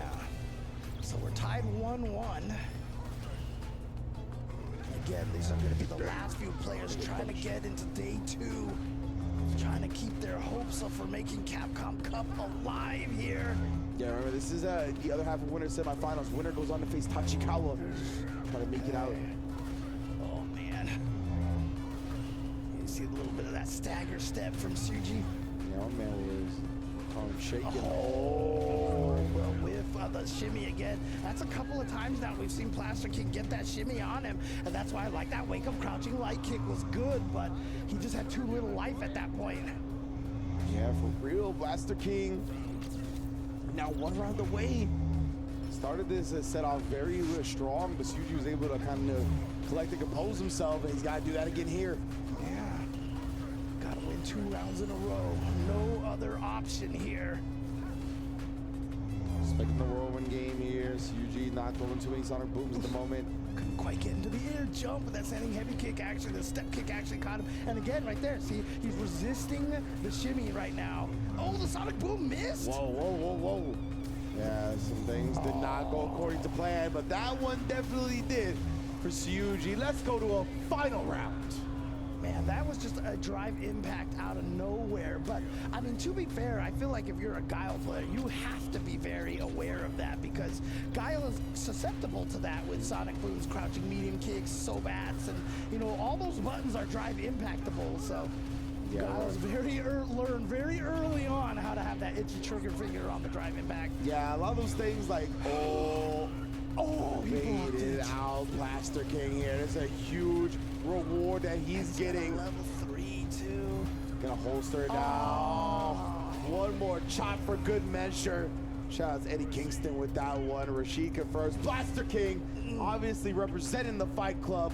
Very pleased to show out here and make it out of pools in winner's side.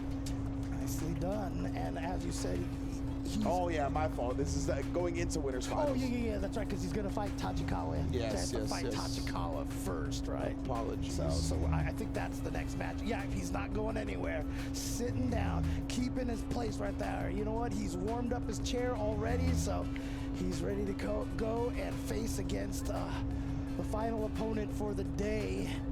Either he's going to get in there on the winner's side, or does the loser of this make it to top I was going to 96? say, technically he does make it out of pools because he does make it out of losers, Yeah, even if he loses. okay, But yeah. yeah, this is for winner's side and then loser side. All right.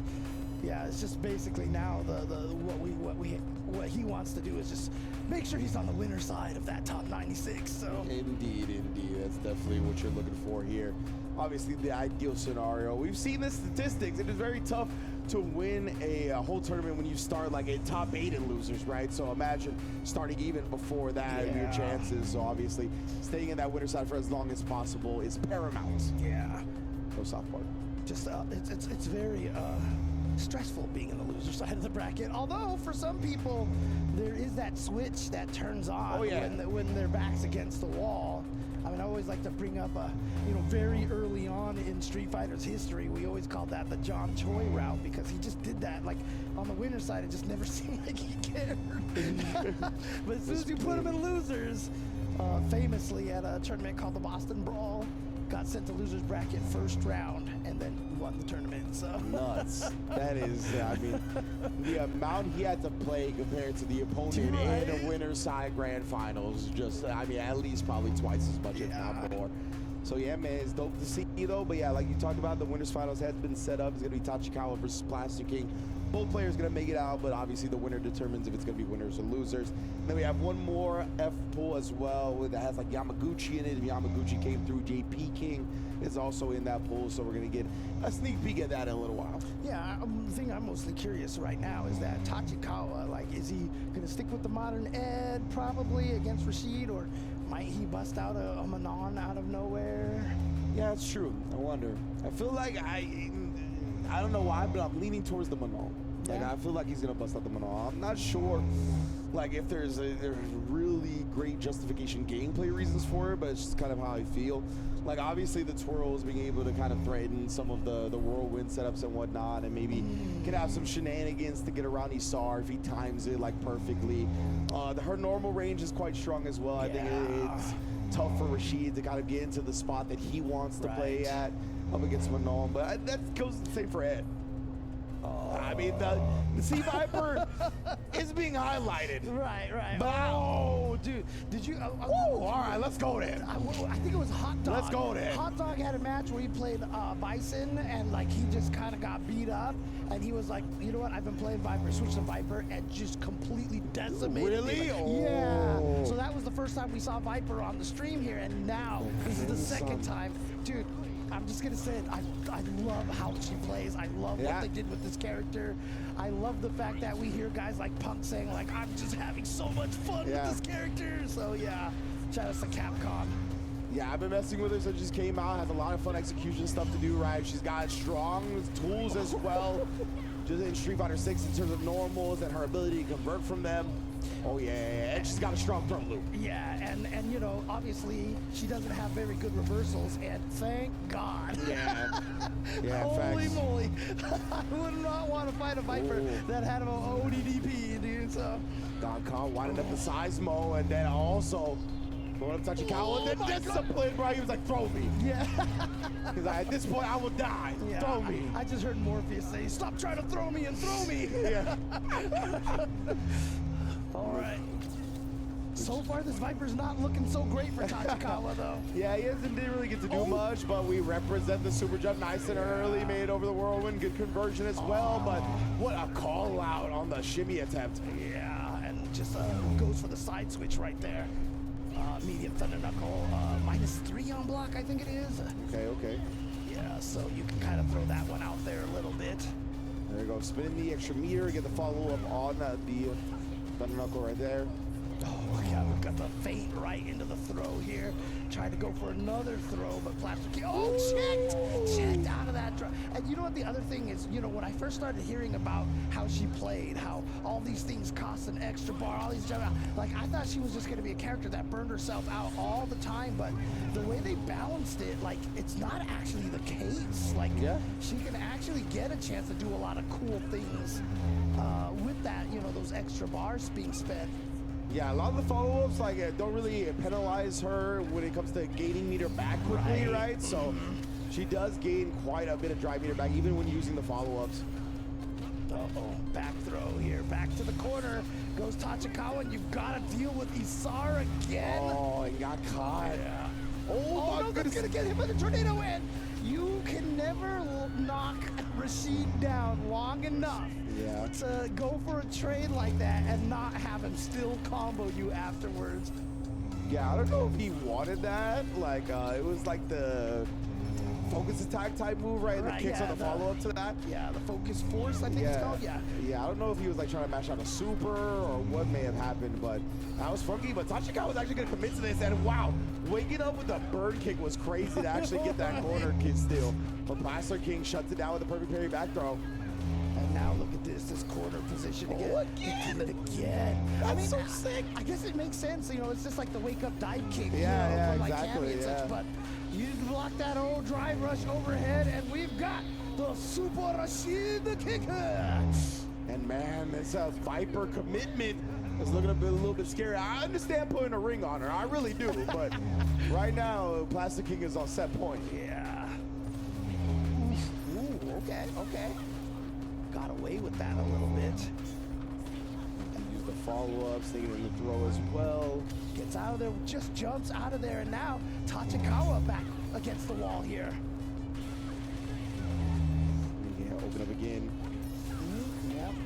Got the wake up buttons there, and the shimmy. He's gonna get the crumb. Dude, when that was in one of the trials, right? They showed you that you could do standing heavy kick, high jump into follow up like that on a punish counter, and I was like, that's so sick that they just let her do this. Yeah. I was like, that's so sick. Yeah. Oh, and then the OD burn kick follow-up, trying to make something out that time, and look for the big heavy kick punish counter again. But Plastic King just staying crouching and now presents his own problem. Yeah, it's gonna push you out of that Isar, so now it's still in place. Look out, oh, perfect parry into the back throw, gonna get yourself out of the situation. There you go. And her back throw lasts so long that it dodged the tornado entirely. Right. Oh yeah, he tried pressing a button. I mean, that's minus after that burn kick there. Oh no, anti-air attempt actually just counter hit the button. Plastic King tried to press on the ground. Looking to melt the life bar, but yeah, I think kind of overestimated the damage he'd be able to output. But nonetheless, Tachikawa finds the kill. 5-second rule, pick up your food, finish it off, 1 up. And that was crazy. Like I said, I believe the medium Thunder Knuckle, or Thunder Dash, I should say. I'm gonna call it Thunder Knuckle for the rest of my life. same. Is -3, but he pressed the button afterwards anyway. Yeah. And he was right. Plaster King, I guess, maybe tried to steal a turn, maybe tried to walk up and throw or something like that. A little bit of an execution mistake there from Tachikawa, not a problem. Gets that punish counter, baits out the throw counter right there, and then Plaster King gets the shimmy. And again, catches Tachikawa looking to escape the corner, and now trying to grab him. 3 correct reads in a row, and that's a trade combo! Can't be pressing buttons. Made Tachikawa look like Nico Harrison. Right? I agree wholeheartedly. Poor AB, bro. Oh, snuck in there. You can react to that if you're looking for it. But it's like I said, if it comes out of nowhere, it's hard to see.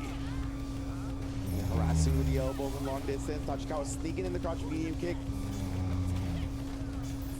Got a nice one. Beating out the dry pair, that's so sick. Indeed, the Seismo feints. So good at baiting out options from the opponent.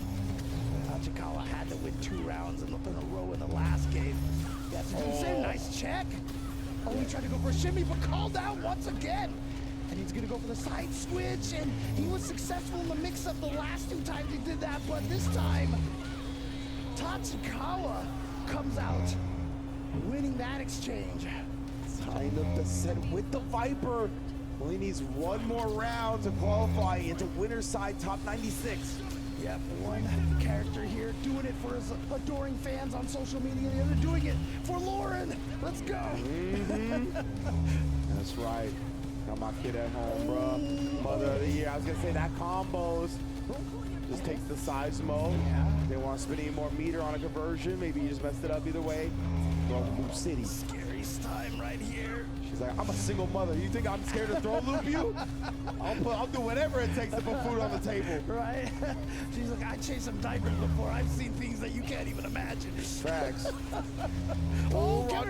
Yeah, wasn't expecting him to get hit though, so committed to the throw afterwards. Oh, they both decided to try rush and then, but Tachikawa went first, and so he's gonna get the hit. Tachikawa is gonna succeed with the Crimson Viper and make it into top 96 on the winner's side. Always love seeing him point out the sponsor as well. But yeah, he did the light kick and just sent the drive rush, right? Hoping that it would hit it, did not, but still, like, that was enough timing to kind of, as you mentioned, just unfortunately got his opponent trying to drive rush at the same time. Yeah. And his came out first, made the most of it. Well done from Tachikawa. Yeah, doing it with the brand new character here as well. But, you know, Tachikawa is just one of those, there's a lot of players that can just, you know, change characters really fast. Yeah. And just play them at tournament levels like this, right? A lot of other people, it takes them a while to get used to the characters and build all the muscle memory and such, but those guys that are out there, oh God, again, that punish counter heavy kick high jump combo is the coolest thing, because, you know, obviously I saw it in the trials, like I said, but that was a corner thing, and then when people figured out you could do it mid-screen too, I was like, bro. Yeah, it was funny because I'm like you. I only thought it was corner for a while. I was just practicing in the corner constantly, and then I was like watching some match footage of Crimson or somebody, and they just did it mid-screen. I was like, what? Like, oh, okay.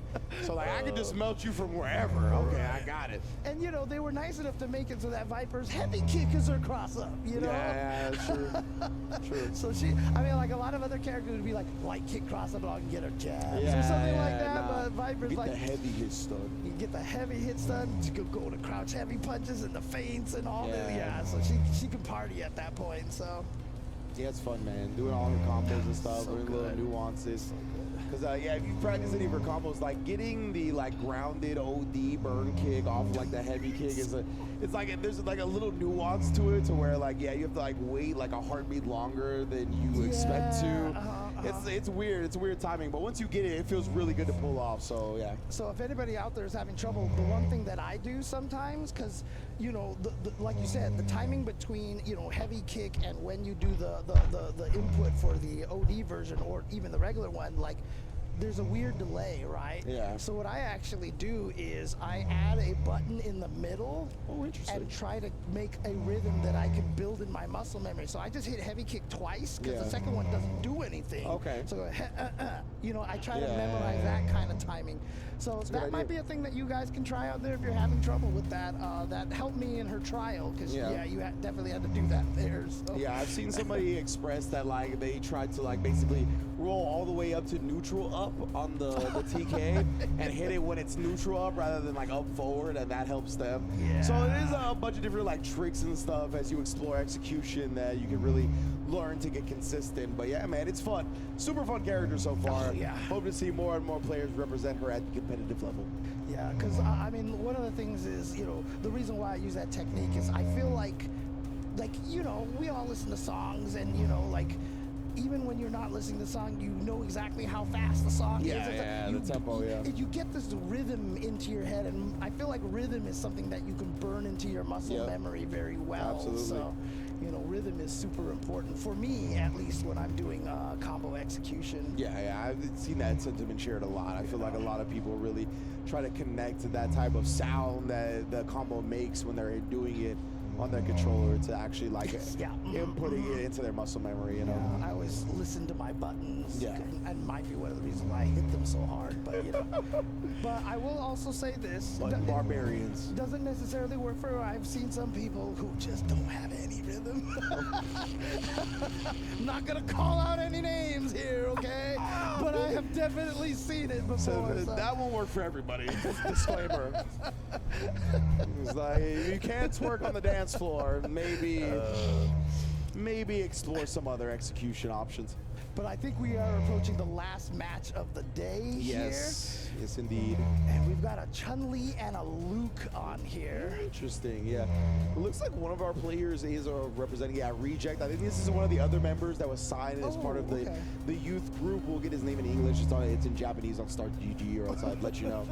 But yeah, I think that's the player that you see on the right on the Luke, going up against I want to say Detritus? It's a little bit tough for me to pronounce, but we'll give James a shot here in a second. Oh, is it a Chinese name? No, it's okay. in English Okay, on the okay. Start GG, but I just okay. it's not a word that I've ever seen really, so it's a little tough for me. Tongue twisting.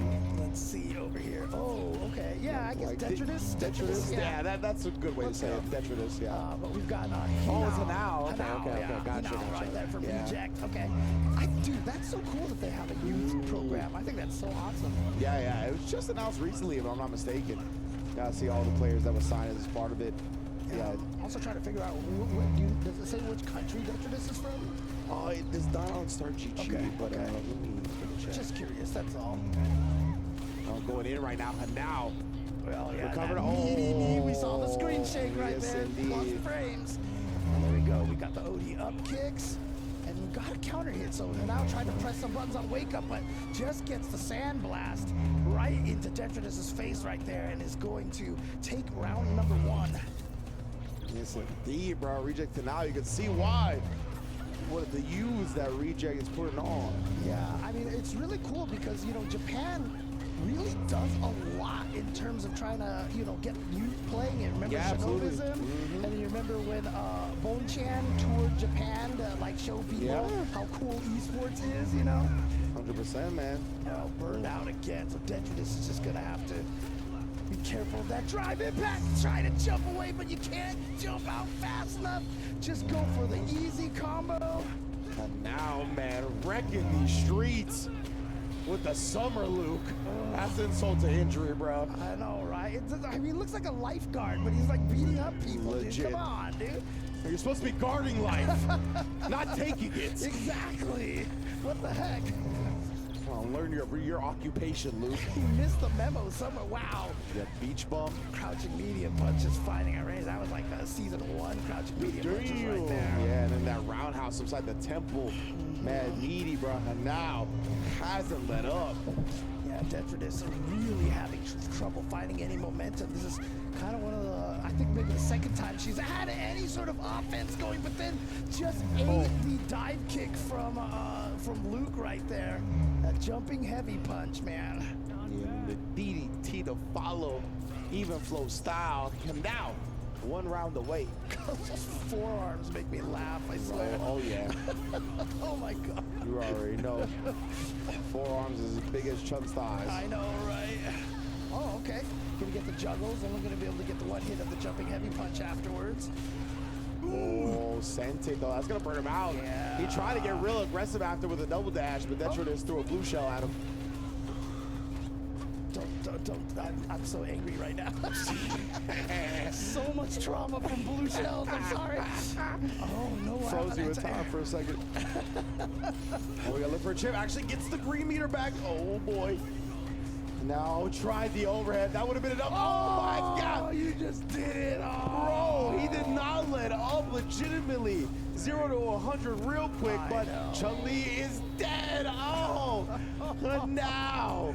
Legitimately, bro, I have not seen ruthless aggression like that. And I was looking around like, is anybody mad that I did that? Yeah, like, nobody's judging, right? Yeah, exactly. Safe space, safe space. Exactly. All right, safe space. Yeah, I still remember just going back to the blue shell thing, right? It's like we used to play at work, right? So we would do 8 players, right? Yeah. And all I could do was cry about blue shells, right? And finally one of my coaches was like, well, try not being in first place then. And I was like, okay, fair. I'll shut up. I'll shut up now. Okay. Yeah. All right, buddy. I'll shut up. Nah, but yeah, incredible stuff from him now. You can see why he's part of that Reject Youth signing, right? And you talked about it, you touched on it a little bit, the Shinobism, the Bonchan, a bunch of work has been done out there in Japan to really cultivate a new generation of fighting game player. And you brought up Kakaru a little while ago as well. I think there was an interview on Reversal, shouts to Reversal, did a great interview with Kakaru, where he talked about he actually was heartbroken that he wanted to be in Shinobism, but he had to commit to studies, and didn't actually go into the Shorinobism class. But he had like been accepted, but he ended up committing to studies instead. But that just goes to show you, right? Like the type of reach that those things have, and the type of players that want to be a part of it. They go on to win the biggest events possible. Yeah, and you know, clearly not making the Shinobism hurt his career, really. Yeah, I know, right? I know. He kind of became one of the best anyway, so you know. No, but I mean, obviously he's just a really strong player. That's why he got accepted. And imagine if he even had that much more coaching by a guy like Momochi, right? I mean, like seriously, Momochi is you know, ridiculous. one of the most respected and stoic. And it was weird. There was at one point in time, I was just watching like on Twitter, like there was like some clip of like Ip Man stuff and Donnie Yen, and I was just looking at it, and I don't know why, but I was just watching Donnie Yen and that stoicness. I was like, makes me think of Momochi. Like I feel like, you know, that level of skill with that you know, very respectful. Like you just look at him and you're like. You know, exactly that kind of thing, you know. I think the only thing that can improve Momochi's aura is one of these Suzuki bikes, specifically the Jury one, perhaps. But of course, Suzuki is proud to sponsor Capcom Esports in the official 2025 season of the Capcom Pro Tour, whether it be the actual CPT events or SFL. You already know Suzuki's going to be fully a part of it, experiencing the GSX-8R tuned by Jury. We've seen it all over the gaming circuit, whether it be at EVOs, all kinds of different events. They've been showing out with the Jury bike. It is so sick. Obviously delivers power, precision, and performance. Along with that is the DR-Z4 series, built both for the dirt and the streets as well, taking riders to new horizons. Wherever you need to go, Suzuki got you. It can be with the GSX-8R, it can be with the DR-Z4, whatever you need, Suzuki, it's got it handled. Yeah, and the best place, the best destination to take one of these Suzukis is to go straight to Street Fighter League US. The tickets are on sale. We can watch this live. It's gonna be so cool. Yeah, absolutely right. Tickets on sale now. Round 1, November 13th through the 16th. Round 2, December. And finals also in December shortly after. You can get the QR code, or you can, of course, visit the various websites that will allow you to purchase tickets. Thank you, everybody, for tuning in, man. SFL US is coming up soon. And this was only day 1 of the Fight Club Championship 6 ride from Chengdu.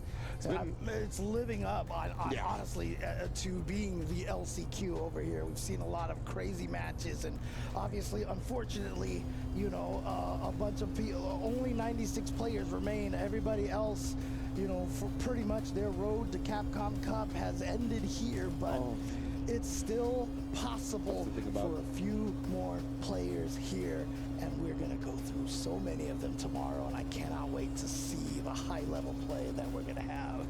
Yeah, so we'll be back around at the same time tomorrow. Please join us for the excitement, the drama. Who's gonna be in top 8? We shall see. Until then, be good to yourselves, be good to each other, and we'll see you very soon.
degrees Celsius. Today's low is 9 degrees, and the high is 10 degrees. The forecast is showing possible rain today. Have a great day.